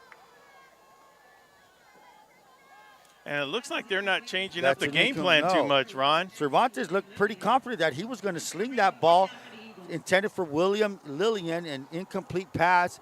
So we're looking at a 4th down. Good thing for the Southwest Eagles. They're at their 47-yard line, so it should be a – if Cooper Dickerson gets a good punt, field position won't change too much. Back to receive is Christopher Tiernan. Tiernan standing at his 25-yard line. So, Will, it's 10:25 remaining. Just the first series has just happened in the 3rd quarter. But a change of events. You lose your starting quarterback. So now – you know, those some of the things that happen when you do change quarterback, as you know for a fact, Ron, is the cadence that could affect the teams, Ron. That's true. So a decent kick. The ball's going to roll out to the 29-yard line. So good field position for the Imperial Tigers to start the second half. First possession of the second half. Well, and you also get lucky when, I mean, you got a freshman as a backup quarterback. You got a freshman starting, and you got a freshman as a backup quarterback. Look, sometimes athletes are just prone to actually play any position. Those are the type of players that can play any type of position. You've seen them your whole life coaching, Ron. They just know that you can count on that kid to play at any position you ever need them to play at. Here we go. Joaquin Alvarado, the give us to Adams. Adams trying the left side. Adams trying to turn it up. Adams does turn it up. He cuts back. He's at the 40, 45. He's going to fall forward all the way to the 47-yard line. And a shoelace tackle made by a Southwest Eagle. That's number 13, or else he could have been gone for big yards. That's William Leon. 47-yard line is going to be a first down for the Tigers. That's what they do. They call that a stretch run. It's kind of like a sweep, but all that running back is doing is waiting for a block so he can cut back, cut upfield as soon as possible. That's a bunch set over there on top. Alvarado looking to that set to his right. He's going to launch it. He's looking. That's number 10. It's going to be picked off by Lillian. Lillian at the 35-40. So great field position. I mean, great play by Lillian for the Southwest Eagles. William Lillian. And that's just what the Eagles needed on this, Ron. They come out here, new quarterback, not going to affect them. The defense comes through, gives the ball right back almost at midfield, ball being placed on the 41-yard line. Still early in the 3rd quarter with 9:40 left to go. Last half of the 2021 shortened season, but it's a season that it's a season that we thought would never happen. We mentioned that last night and during the bell game, but here we are about to knock it off. The give is to McDonough. McDonough's looking to that. McDonough, he's going to find a crease. McDonough to the 44-yard line. I like how that McDonough kid runs, and here comes another flag. We got things going on over here. Tangled, people are getting tangled up. And I don't know. I caught the tail end of it right when those flags were going up in the air. But this is where, you know, both teams, both players right now, the last game of the season, cannot let their emotions get the best of them. Yeah, you got to play under control. Right now, you know, especially the Southwest Eagles got something going right here. And they don't want to – we got unsportsmanlike against the Eagles. Okay. Now we're also going to have unsportsmanlike. What happens there, Will? So dead ball foul, they're going to replay that down. If it's a dead ball foul, the play's going to stand where it was at. So the play will count. The play will count because they mark it off as a dead ball foul. Yes, the play will count, and it will be noted that those two players, if they get an unsportsmanlike again, they will be ejected from the game. And I'm pretty sure John's listening right now to correct me if I say it wrong. Okay, we have a first and 10 for the Southwest Eagles. They find the ball now at the 45-yard line of the Imperial Tigers. Cervantes, number 23, is your quarterback. A little twister. If I'm not mistaken, that's number 88, the tight end, sitting as an H-back. Cervantes looking. This is a design run. Cervantes, he's going to pick his way up for about a 2-yard gain, make it down, a 2nd down and 8. Inside the 45 will make it the 44-yard line. Make that the 43. One of the things we said earlier, look, the Eagles, as everybody else, whether it's the Eagles family, the Eagles players, especially the seniors, they're just glad to be playing tonight, Ron. That's one of the best things that has happened, you know, in the Eagle football program these last couple of weeks. They get to play their last. Play the last game on the schedule. Might as well let's get some games in, and this is what's happening for them. 2nd down and 8. Cervantes again, motion. The give is to number 11, and that's number 11 for the Southwest Eagles. Number 11, Jonathan Lopez. Lopez also plays safety for the Eagles. He's a good athlete. Gets an additional yardage on the play, getting brought down at the 40-yard line. 3rd down. And we might as well kick being out of shape from these Eagles out of the way because they're not showing any fatigue at all. 3rd Ron. down and 5. These two-way players, their motor's still running just like it was in the first quarter. Pistol set for the Southwest Eagles. The give is to McDonough. McDonough finds his way up, and there's a crease. Jeremiah Naylor on the tackle, but he's really, really close to a 1st down. Looks like they're going to mark him maybe a half a yard short. Jeremiah Naylor on the tackle. Naylor kid still coming in, you know, playing that defensive tackle position, and he's that type of player we talk about. That we always find 1 or 2 on each side of the defensive side that plays sideline to sideline, Ron. Now I'm looking at they line up Naylor as a defensive tackle, and he's not that very big a kid, but he has a good size. What I'm trying to get at, he's thick. Here it is. Cervantes fakes to McDonough. McDonough falls forward, and he's short. Now that's the only knock on being in shotgun formation. You have half a yard to go, but you're getting the ball 6 yards deep. So, from your point of view, you like it when they go under center, especially a half a yard, Ron. Is that what you're trying to tell me? It gives you more options. You could do quarterback sneak. Yeah. And we have another personal foul. So, they don't.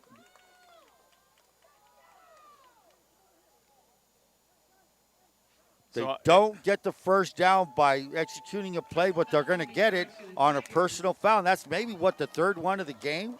Yeah, and this personal foul, you know, the player was already down, and I don't think the Imperial Tiger could have stopped his momentum.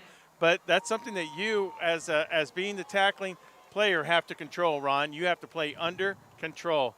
So that's just giving these Tigers, these Eagles are giving these Tigers a little bit of fit, getting deep into their territory. 20-yard line. They give it to McDonough, and there's Jeremiah Naylor with missed tackle. But coming in to clean that up will be number 19 of the Tigers. And coming in like a bullet in there, that 19. was Aiden Shields. He's a sophomore. So what I'm starting to see right now with the Tigers, Will, I'm seeing that David is getting a lot of younger kids in there. Well, that's a good thing. Yeah, it is a good thing because, look, he's looking to say, hey, listen up, guys. This is what we got in the future. Let's see what you can do right now. Your number's going to be called. You better be ready. You better not have your helmet off on the field. That thing better be strapped on, ready to go, mouthpiece in, ready to get inside when that coach calls your number. In show business, they call that an audition. Well, to see if you can get the part. Coach David Shaw has plenty of players to have an audition from, Ron. Here we go. Fake again to McDonough. He's wide open.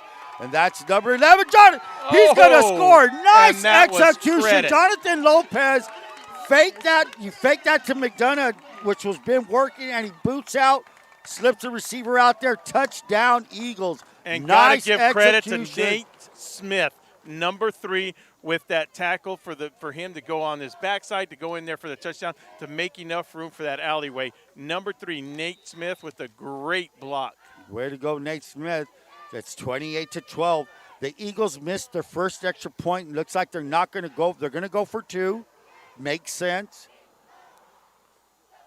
And you know how that extra point is really important. That kind of affected last night's game in a way too. You know, especially that was it wasn't. It was a block. It was a block. But the point is, the extra point is important. You know, some people take it for granted, but in close games, it's going to definitely be important because it affects what you do, whether you go for 2 or whether you go for 1 on the next play, on the next touchdown. Cervantes again. He's rolling to his right again. He's looking. He throws, and it's complete.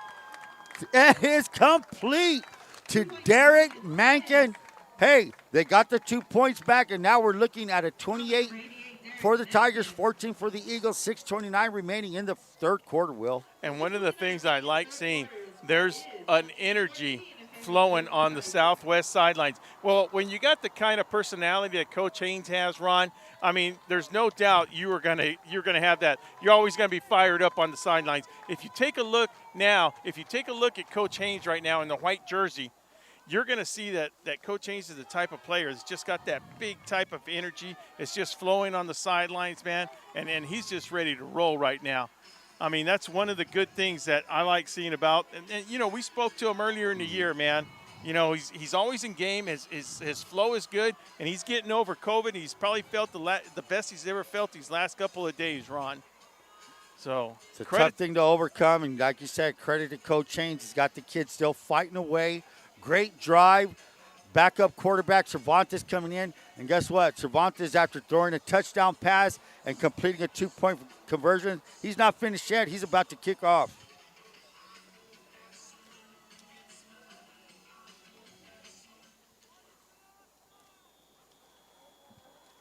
Imperial Tigers not knowing what these Southwest Eagles are going to do with that formation. Now they reset. Everybody gets ready.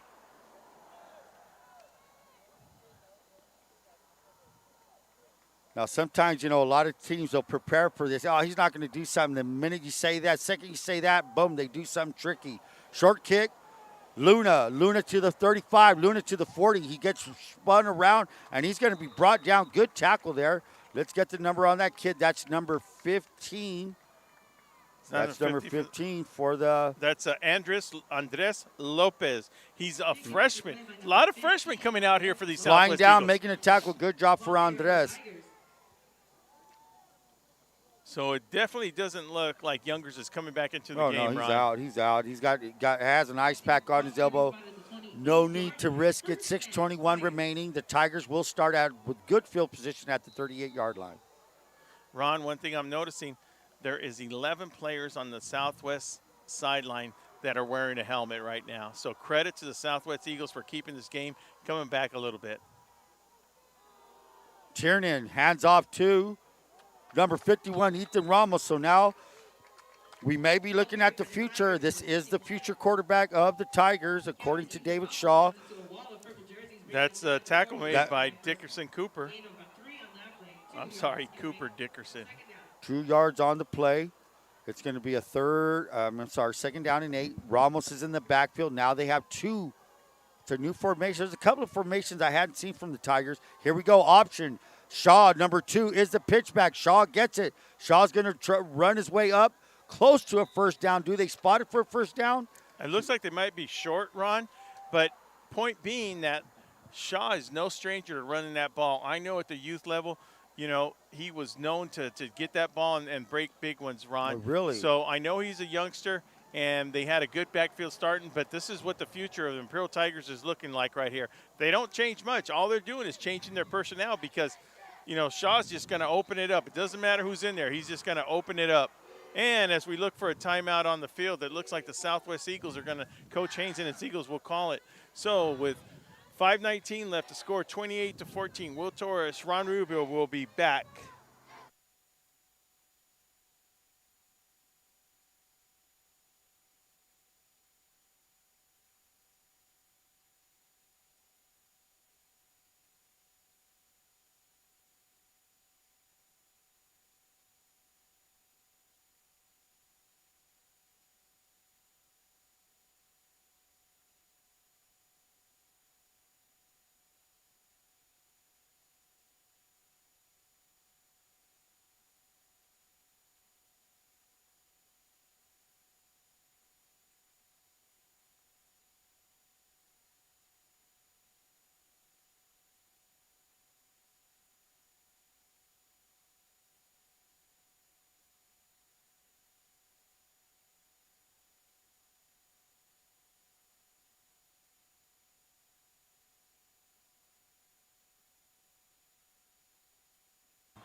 Welcome back, everybody. Will Torres, Ron Rubio with your play-by-play coming at you. Tiernan, number 15, is a quarterback to give us to Ramos straight up the field. Ramos bulls his way over a couple of Southwest Eagles, gains about 8 yards. It's going to be now a 2nd and 2.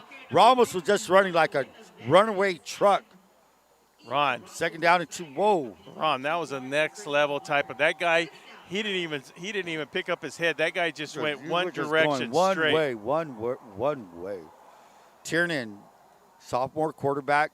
The give is back to Ramos. Ramos off to the left side. Ramos gets that first down. He's going to carry half the Southwest team all the way up to the 35-yard line. Well, when you're carrying, if you got to carry that team half that team on your back, Ron, you might as well get a first down while you're doing it. You know, it's something interesting I'm seeing as a observer. You take out Alvarado, who's a senior. You take out Brennan Adams, who's a senior. Now, if you're those two kids, that takes a lot for them to say, "Hey, coach, I'm fine with that." It's our last year, said they're giving these sophomore kids, giving Ramos the time to. So Ramos is a senior. He's going to have a few reps at running the ball. Here he is again. No, it's not. I was faked out and pitched to Shaw. Seth Shaw.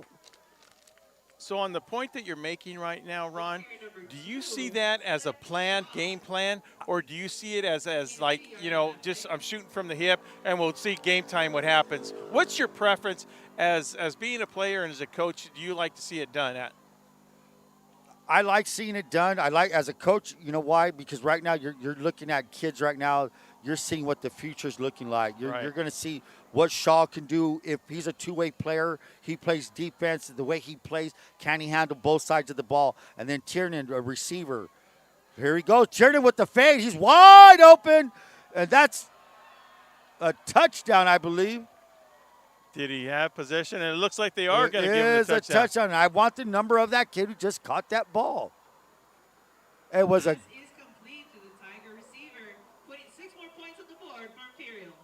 I can't get the number of the kid. When the ball was a well-placed ball. Great. I can see why Shaw has confidence in Tiernan. He laid that ball up, caught in stride, right into the end zone. Touchdown, Tigers. I wish I get that number of that kid who caught that ball. So it's a touchdown regardless. Ethan Gonzalez, number 13, set to kick the extra point. 3:26 remaining. The kick gets up, and it's good. So with that being said, we have the Tigers from Imperial, 35, Southwest Eagles, 14. So to get back to what we were talking about on that, Ron, so, yeah, as a coach, you do like to see who's coming up. You like to play those younger players. And as a senior, once you know this game's out of control, it's like a respect part, right? Hey, Sure. Let these younger guys play. I had my deal. Of course the game is not different if it's a tight ball game. But with it being, favored one way a little bit, that's when they, listen, guys, give these younger players a try right now. And, and sometimes, a lot of these kids, I'm not saying that Tiernan plays scout team, but, sometimes the kids, everybody's part of the football team. Mm-hmm. Hey, let's give this kid a rep here. He's been our backup quarterback. Let's give him some live reps, and that's what they're doing right now. Well, with 90 days to go, Ron, they're going to get a really quick look at what's going on. Deep kick by Gonzalez. That's McDonough. McDonough's been having a good game running. He's at the 15-20, trying to find the ball, and he's going to be brought down right away. Great tackle by number 20. If that's number 29, that's Zach Ray.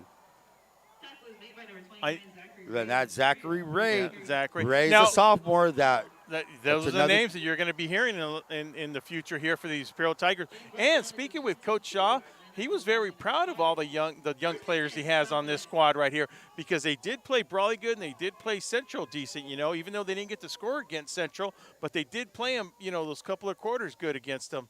They didn't come slow, and they didn't slow down. They did have that tough game before they played Central, but 1st and 10 for the Southwest Eagles. Their ball is at the 22-yard line. 3:20 to go in the third quarter.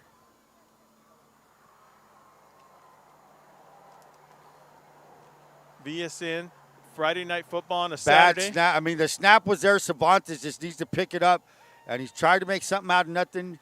Falls on the ball, but all the way back to the 2-yard line. So that's unfortunate, but I don't think it was a snap on that one. No, right, it was Ryan? not the snap. It was in his hand. What he did, he took his eyes off the ball. He's already looking at his receiver. Yeah. But that's what you do.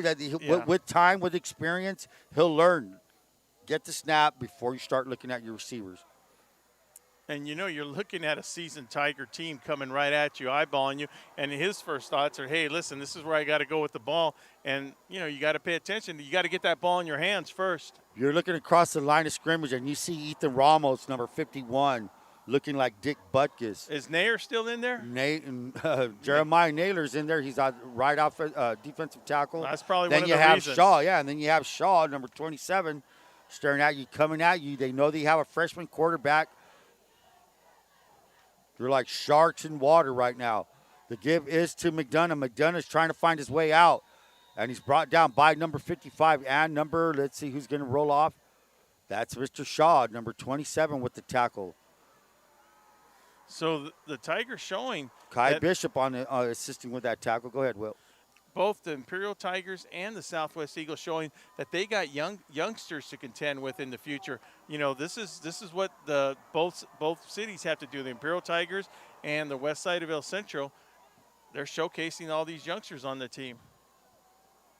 We have a 3rd down and 28. The ball, Cervantes is standing midway, 5 yards deep into his end zone. He's rolling to his left. He's looking. He's being chased by Naylor. He throws it up to 88, and it was picked off by Shaw.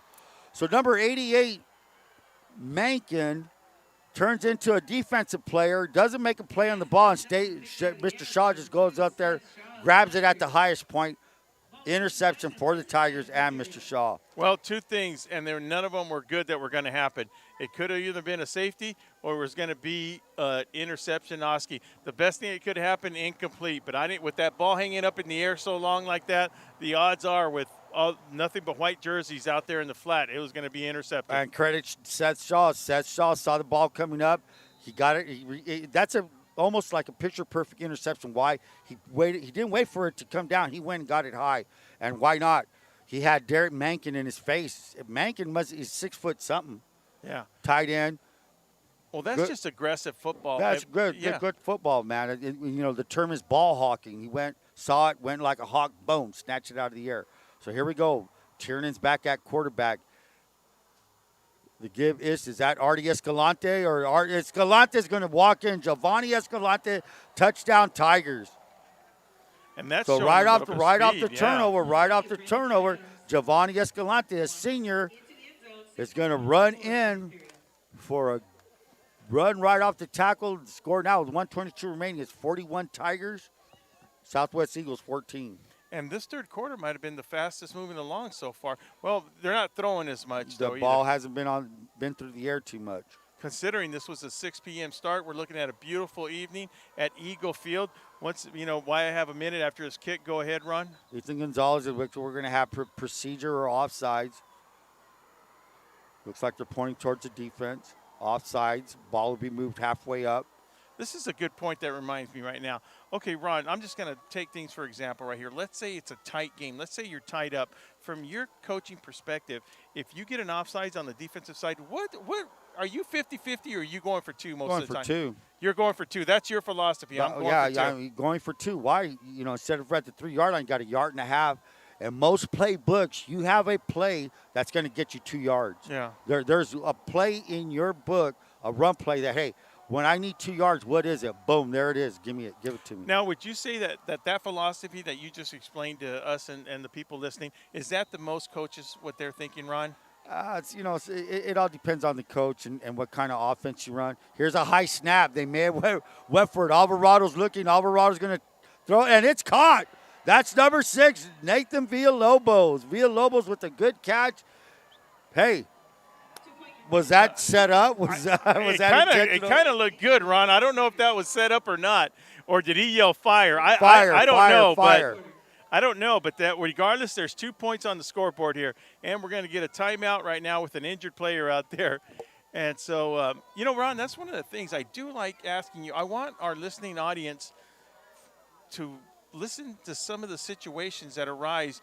You being in the coaching field for over 30 years, why some of the decisions are made. And you know what? The people in the stands are always going to either criticize, right. If it works, it's their best play. If it doesn't, everybody in the stands is going to have their own opinion, Ron. I mean, we've all witnessed that, correct? The term is armchair quarterbacks or Monday morning quarterbacks.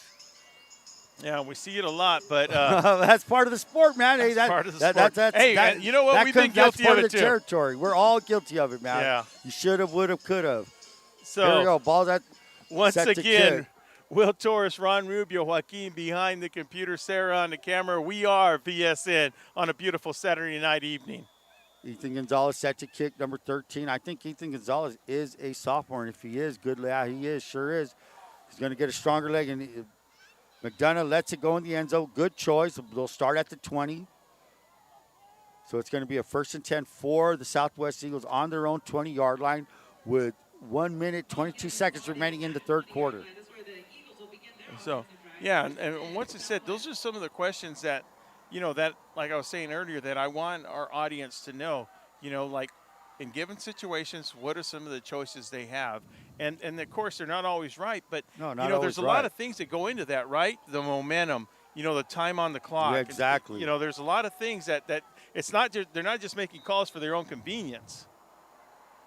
As we take a look at the Southwest Eagles, setting up a formation for them to take over in the third period right here with 1:22 left to go for the end of the third quarter. So when you're trailing 43-14, you're down by the score that you're here goes a sweep to the right, and that is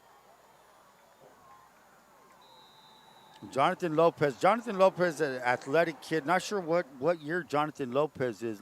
Jonathan Lopez is a senior. Lopez, athletic kid, had a touchdown earlier in the second half. Plays defensive back, goes both ways. Athletic kid. Second down with no gain, 2nd and 10. Ball at the 20-yard line. So what do you do if you're John Haynes at this point, Will?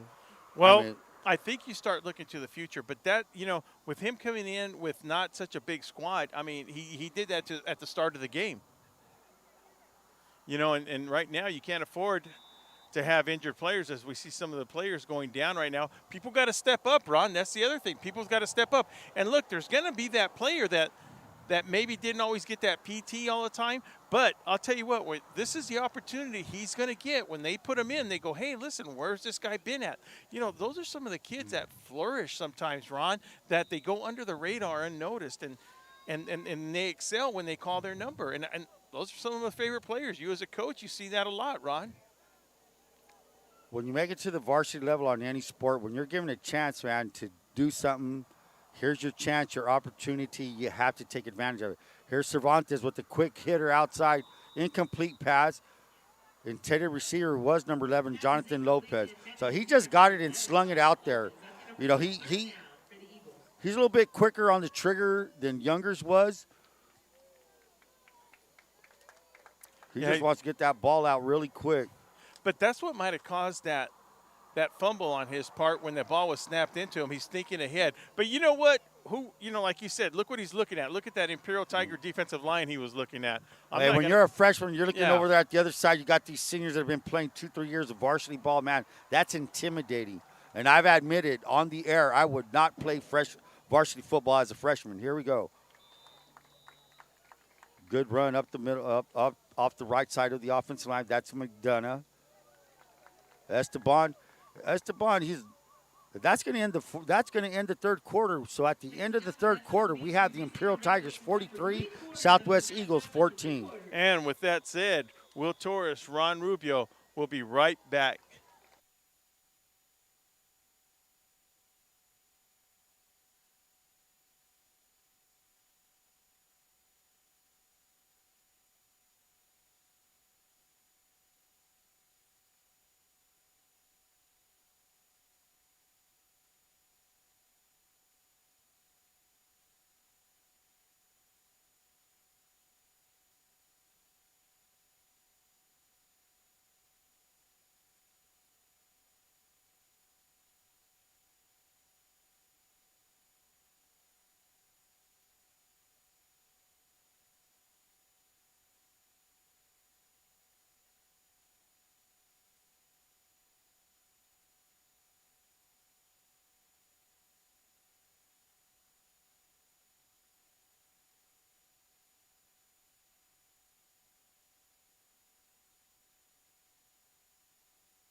Welcome back, Will Torres, Ron Rubio, Sarah Torres on the camera, and Joaquin behind the computers. We look at the Eagles take control on 4th down. Here's that shift, Will, that you said multiple players can do it. It's just a shift. They give it to McDonough. McDonough's trying to get a yard. He gets it. He gets it.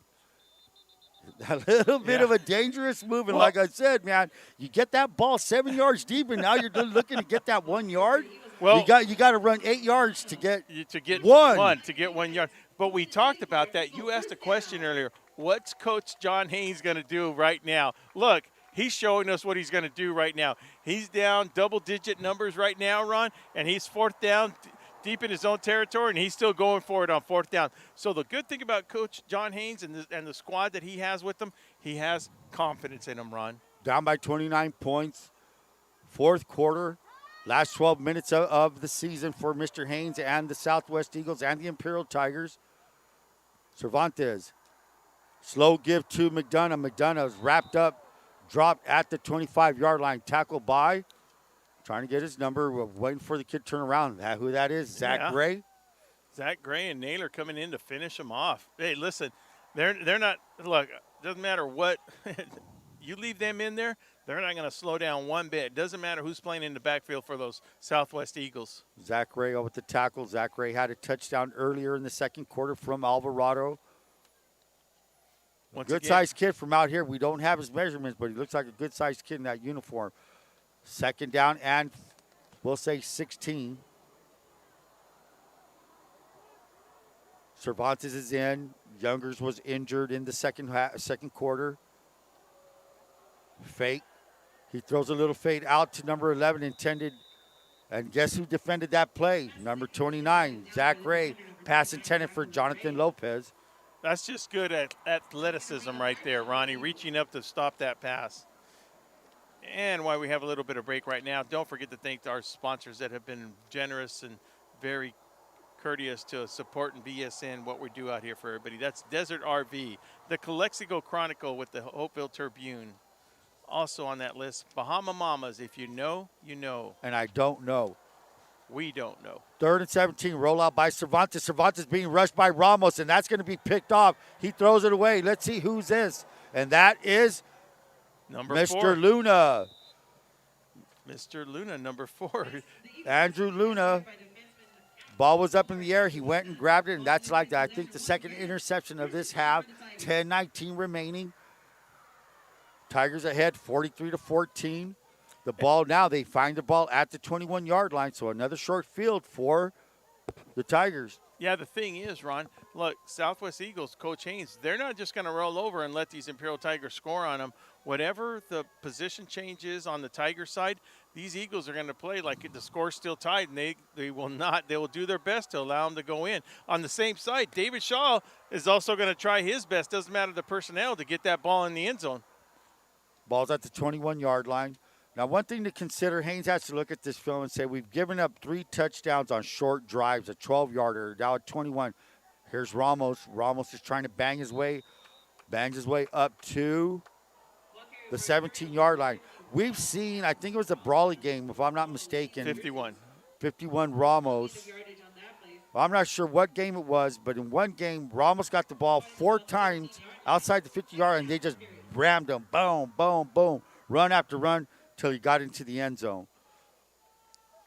Yeah, since we did those 4 games in a row at Imperial, you know, which was a pleasure to do down there. There were some good quality games up there. Great facilities, yes. great hospitality. Joe Couldn't Apodaca, ask Victor Cruz. for anything more. Thank you very much on that part. Got a lot of movement there, so that's going to be a penalty on the Tigers. That's going to make it 2nd down and over maybe 10, 12 yards for a – let's give it 11 yards, 2nd down and 11. So are we looking maybe at the future quarterback for the Imperial Tigers? Or last time we spoke to David Shaw, he said Tiernan is a starting split end, and that's his future quarterback. So check him out. He's a little bit quicker than Alvarado. He's going to run the option. He's reading it well, and he's going to be brought down by number 11, and that's number 11 for Jonathan Lopez. Lopez, as I said, he's a receiver and a defensive back. Defensive back position is safety on the tackle. One thing I do have to say, Ron, those helmets look good just in the daytime as they do at night. Those are beautiful looking helmets. I like the reflection. Yeah, no, John Haynes, good job on that part. He was, like I said earlier, he was very proud of picking those helmets. He wanted people to give him a chance to see those wings on his helmets. And it's they kind of resemble what the Oregon Ducks do with their Right. helmets. I was what are they lines? No, they're supposedly like feathers. The wings, right? The wings, yeah, Yeah. wings on a feather. How's that? Ah, they look good on that Southwest purple.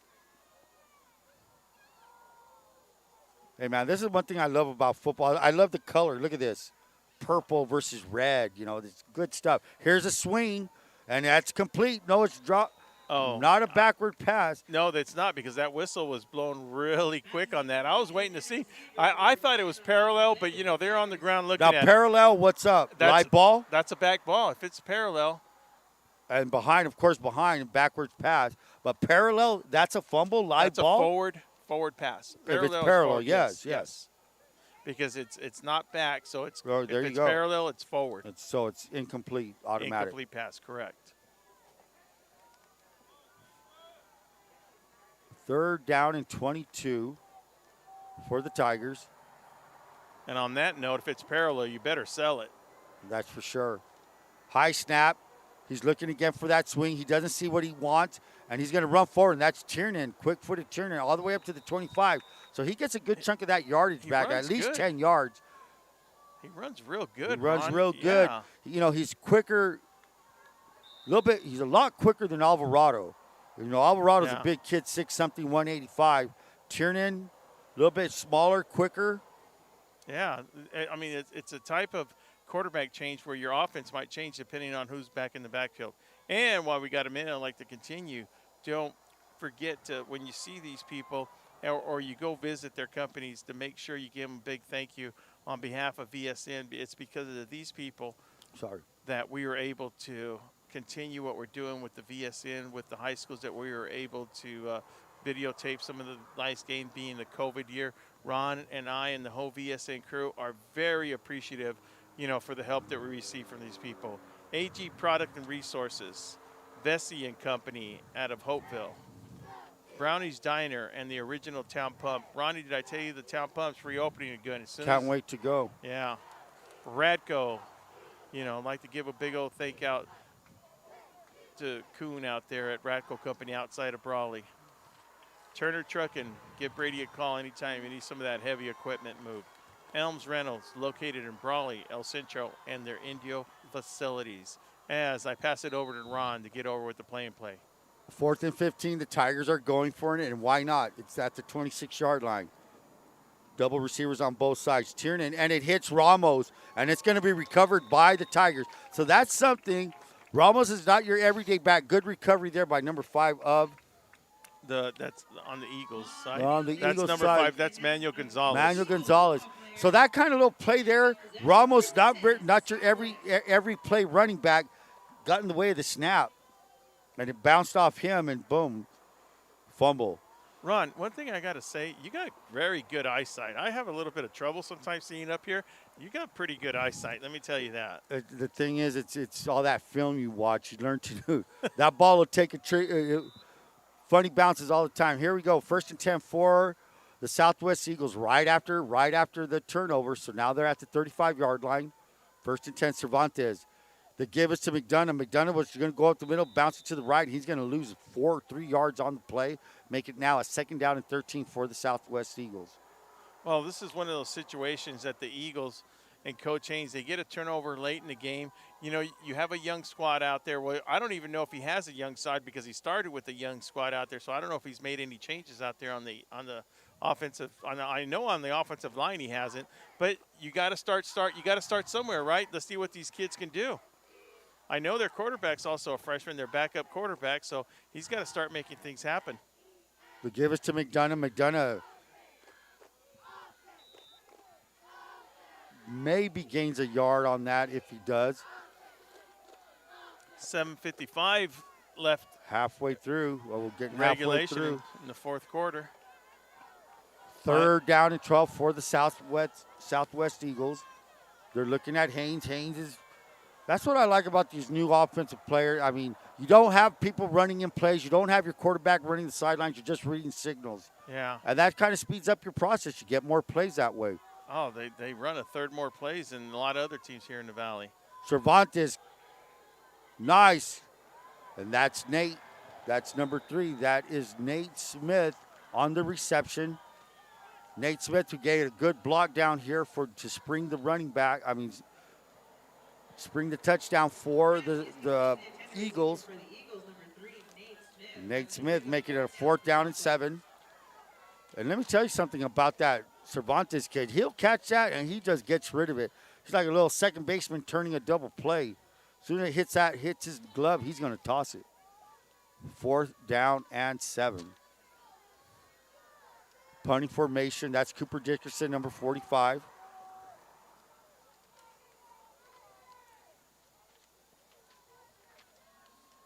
Deep to receive is a different, let's see who that deep returner is.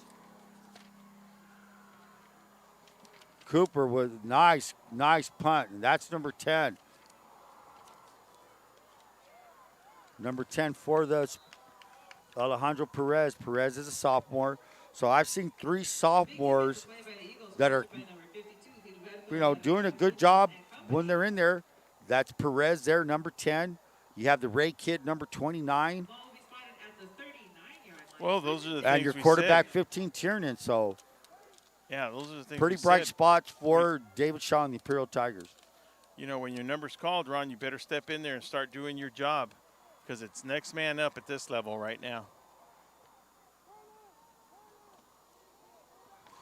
6 minutes, 21 seconds. Tigers are coming out. Good to see Wolfgang Horner. I wonder what grade Wolfgang is now. Wolfgang is a junior. So we're going to see Wolfgang again next year, and I'm real happy to see that. Happy to see Naylor coming back. A lot of these kids, you miss them as senior A, man. Even though they only played 6 games, here's a run by, looks like number 36. Mendenhall. Now, Mendenhall, I didn't see much of him on defense. I don't know if he was rotated in or we didn't call his number much. But Mendenhall has had a pretty good season. The games that we've seen, he's been a very good defender out there. And got a little chance to run the ball there. So Tiernan's still the quarterback. So everybody's getting, this is the part of football that I always like. People playing different positions, Ron. Mendenhall is the back. The fakes to Mendenhall. Tries to lead up with Mendenhall. Instead, he's going to be gobbled up by a few. Jonathan Lopez was coming up from his safety position. Good tackle. 3rd down and 9. You have Carlos Aceto. We talked about him early in the game. He just goes up here, Ron, out of that linebacker position. I know that they're thin, the Southwest Eagles on this football squad, but there's no slowing down number 44, Carlos Salcido, out of his linebacker position. He just tries to make every play count 100%. The give is to Zach Ray. Zach Ray is trying to bounce it out. Zach Ray will be tackled by number 45, and that is Cooper Dickerson. Big defensive play by number 45 of the Eagles, Cooper Dickerson. Cooper Dickerson able to drag him out of bounds to stop the clock with approximately, For a gain of 2 yards on that play. well, 4 minutes to go to end regulation time here. Coach Haynes coaching, got his headset off now. Now he's just coaching verbally, giving a little bit of guidance for these future kids that are going to play for him, Ron. And that's what you have to do. You're going to invest this time with the young kids. You're going to see what they could do in these last 4 minutes of the season. And like we said, hey, they're going to shut the books on the season right now. They're going to close the books on it. It's over. Now you look forward to spring ball, which is less than 30 days away. According to Billy Brewer last night during the Bell game interview, he says spring ball is starting in May. So a lot of these kids will be back in their cleats, ready to go. And that is very quick, Ron. And then, like they said, John Seaman says 90 days from now or in August, you'll see the whole 2021 season starting up again. Good kick. It's going to find its way inside the 25-yard line up to the 24-yard line. So this could be the last possession of the season for the Imperial Tigers. Well, as we get ready to shut down our football season, what we call the 2021 COVID season, we're very fortunate, as Coach Haynes we were talking to him, that we were able to showcase these Southwest Eagles. Now, we were able to do the Imperial Tigers, a couple of games, but, talking to Ruben Valenzuela, he somehow made it happen where they were able to move the game. And it's one of those unfortunate things. This game was scheduled for a Thursday night game. But when everything was taken into consideration, the COVID situation, the other games being played Friday night, we decided to move it on a Saturday night. And everybody's very thankful for that, Ron. Handoff up the middle to number 5. That is. Big defensive play by Imperial, number 29, Zachary Ray brings down the Eagle ball carrier. And that's one of the things you don't want to see is people hobbling off the field, especially him. Now, when you get Manuel Gonzalez, number 5, hobbling on, somebody's got to – that's what we were talking about. Somebody's got to step right in there. Manny Gonzalez comes off the field. Back in is Esteban McDonough. McDonough was the running horse for the Southwest Eagles. He had a big run in the first quarter, opened up the game with I believe it was a 50-yard touchdown, a beautiful touchdown run to give the Eagles an early 6-0 lead. Cervantes, freshman quarterback, Cervantes, he's looking, catches. There's the pitch. Hey, that's a catchable ball for Nate Smith. He doesn't get it. Number 3, incomplete pass. No, and that's what we've been talking about the whole fourth quarter, Ron. This is what Coach Haynes is going to be looking at when he goes, hey, who are we going to depend on when your number's called? This is, for them, this is tryout season, Ron. Right now, this could be a little bit tryout. You get these underclassmen in here, and let's see what they can do. Not at practice, but let's see when you do it at real game speed. In a situation like this, the way the game is played out, sometimes you want to call plays to see how it looks on film. So that way, when you go in the classroom tomorrow, whenever you break down film with the team, go, hey, on this play, we needed to do this, and we did that. So this is like game film, the material you could use watching film, use it as instruction, learning material. Yeah, and while we have a timeout on the field right now in the fourth quarter with, of course, the score being 43-14, Imperial Tigers leading, 2:41 left on the clock, I would like to take a little timeout to give a little bit of thanks. Thanks to a lot of people that helped us our second year, actually. We've been 3 years, our second year. Like to thank our crew. Couldn't have done it without our crew. Jonathan Butler with those highlights and pictures, everything he's done to make just everything, just to step up the game that he's done with the video production. Also, Jalen with those great articles that he's been showcasing of recently, pregame and after game. Couldn't have done it, of course, with Sarah at camera. Finally found her groove, doing a great job on that part. She's part of the VSN crew, and glad to have her on board. 3rd down and 12. And now no snap. And these are some of the things you're going to get. So, and let me continue that. And then, of course, man, none of this would be done without Joaquin Matus behind that keyboard. He's the silent one back there, Ron. He's the one that makes us look really good. Really Joaquin good. Matus has done an excellent job, and we're very thankful that he's with us. And the last one, Ron, let me tell you something. Broadcasting this game, with you, broadcast partner since day one, I'm very appreciative, Ron. I think you're the best in the field. You're the best with me, I can tell you that much. You're going too far with that. Here we go. It's a trick play. Here's number 11. No, Jonathan Lopez. As you know, Ron, there's a lot of stuff that go on, a lot of things that go on behind the scenes that, that I have to take care of only because that's our crew. The people that I just mentioned, guys, that's our crew. We all have to do our little piece. Ron, on top of having a full-time job, on top of coaching, he comes, it helps me out tremendously, Ron. Having you as a partner, I remind you all the time, at least I hope I try to remind you all the time to let you know what you have, done for me, because I depend on you a lot. And to be honest with you, if it was up to me, I wouldn't be broadcasting. I just would let you do it. No way, Jose. But you're one of those guys that does an excellent job. You even got the looks, Ron. Oh, man. my God. What do you want from me? What's all this flattery going on? And here's a fake punt to Seneca Haynes. Oh. Seneca Haynes all the way to the 21. And don't be surprised, that's Coach Haynes giving it to Seneca Haynes. Seneca Haynes' son, I promise you. What grade is Seneca Haynes He's at? a senior, Ron. Oh, He's a wow. senior. And look, there's got to give me a 5. He told him. He went right to the coach. Hey, listen, it's one of those things, Ron. Hey, let me run the ball. Let me run that. You know they've been wanting to do that for how long? And you know what, Ron? The thing is, they're never going to get the opportunity to do it. Let's just do it. So you know what? Good for them, man. You know, that's what it's all about, having fun. You know, you look down on the field and you see what we saw last night, father-son coaching combos. Yeah. Joey Denton Jr. last night. You had Martin. Chandler Self, John Self. You had Brian Martin and Brian Martin Sr. Yeah. You know, here's Mr. Haynes and his boy. You know, sad that it was COVID, but they got some playing time in, and they're going to shut out. Hey, Dad, they'll talk about this every Thanksgiving. Hey, Dad, remember that fake punt? Remember when the yards are going to advance. He really gained 5. In 5 years, he goes, oh, yeah, 20-yard fake run. And let's not forget, we have on the opposite side. Shaw's boys. The Number 27 is gone, Steven. I know that Seth is a sophomore. But he's got. So this there year you go. There you go. I forgot about Mr. Shaw there. This is one of those seasons where right there we mentioned 5 coaches. And let's not forget there is other coaches, but these 5 coaches that we've covered their games, their kids are seniors, and they had the opportunity to coach their kids.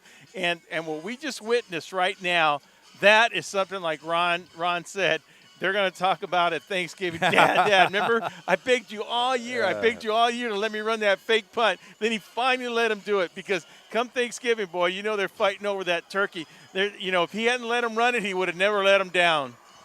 So, and Ron, that's what football brings out of everybody. That's what high school football does to me and you, for sure, right? For sure. You know, I'm glad that, I partnered up with you. I'm glad it worked that way, and we got some good things happening after this season's over, that are going to include John Moreno and Vic Carrillo. We're hoping that'll flourish. Well, we're not even hoping. We know with that combination it's going to flourish. Tigers are in victory formation. That means they will just let the time run out. No stat Alvarado will take it, takes a knee. With 1:40 to go, the clock will start now, and it's non-point. So I'm not done with the thank yous. There was a lot. That's just our crew that I wanted to thank. I thought I had a little bit of time, but I would like to start with all the ADs that did help us. This being our last game. Over at Central, Josh Wise, right here, Ruben Valenzuela. We worked towards the end of the season. I had worked with him before. We had a chance to work together with the Masters Wrestling Program. I mean, he was very, very helpful. And then, of course, we have C.J. Johnson down there in Hopeville. We're yet to meet the Calexico AD. We're very eager to meet him. We just hadn't got the opportunity. Timing wasn't right. And then, Billy Brewer's always been by our side right there, Ron. That's one guy, for sure, that we can count on, and he's been really good to VSN. We appreciate everybody, all the ADs, and, of course, I'm probably forgetting some people, but, Victor Cruz and Imperial. Without Victor Cruz, I mean, to tell you the truth, Victor Cruz, we must have did 4 games. I feel like it looks like we did the whole season at Imperial, but without the communication that I had with Victor Cruz, a lot of these games wouldn't have happened. And that was just good planning by Victor Cruz, Apodaca. I mean, Victor Cruz got everything going, Sure did. I mean, if it wasn't for him, a lot of those games that were played in Imperial would not have happened. So, I just appreciate them all. And Craig Lyon, principal down at Central. And, of course, Jesse Sanchez and Brawley. I can go on, but, those are the people that really – to be honest with you, that really came through. Ron, I'm just blabbing a lot of names, but I really, truly feel that them and a lot of people might have missed out really helped VSN flourish this year, Ron. Hey, it was a whole team effort on everybody's behalf, Will. I mean, we just, not one entity was by themselves. Everybody had to come together to make this thing happen, and it happened. And let's hope moving on forward that we continue working together with everybody, and that's how things should be. It makes things a lot easier for everyone. Yeah, and last but not least, every coach on this football field, I know they're I think Ron told me a saying one time. What was that saying you gave me where they get too much credit and not enough on wins and losses? You get too much credit when you win and too much blame when you lose. Yeah, and I think that's the true aspect of a head coach in any sport you do. I truly believe that. So with that being said, You know, I apologize if I forgot somebody, but a lot of people don't. They know. I mean, I thank them all the time when I see them, but you know, we're thankful that we're in the position. We're in a Yes, position that that we love to be in, Ron. So without any further ado, we're going to call it for the COVID 2021 season. Thank you for watching. Thank you last night. Thank you to the whole season. Thank you, my crew, for putting up with me. Man, I'm appreciative. So with that said, Will Torres, Ron Rubio, you got any last words? All I'm going to say is thank you for everybody for listening in, tuning in to us, and we'll see you in about 100 days. We'll see you in about 100. We got some things coming up. Yeah, they're going to be here quick, so don't forget about us. Will Torres, Ron Rubio, Joaquin Matus, Sarah Torres, Jonathan Butler, the U Company, and Jalen Fong.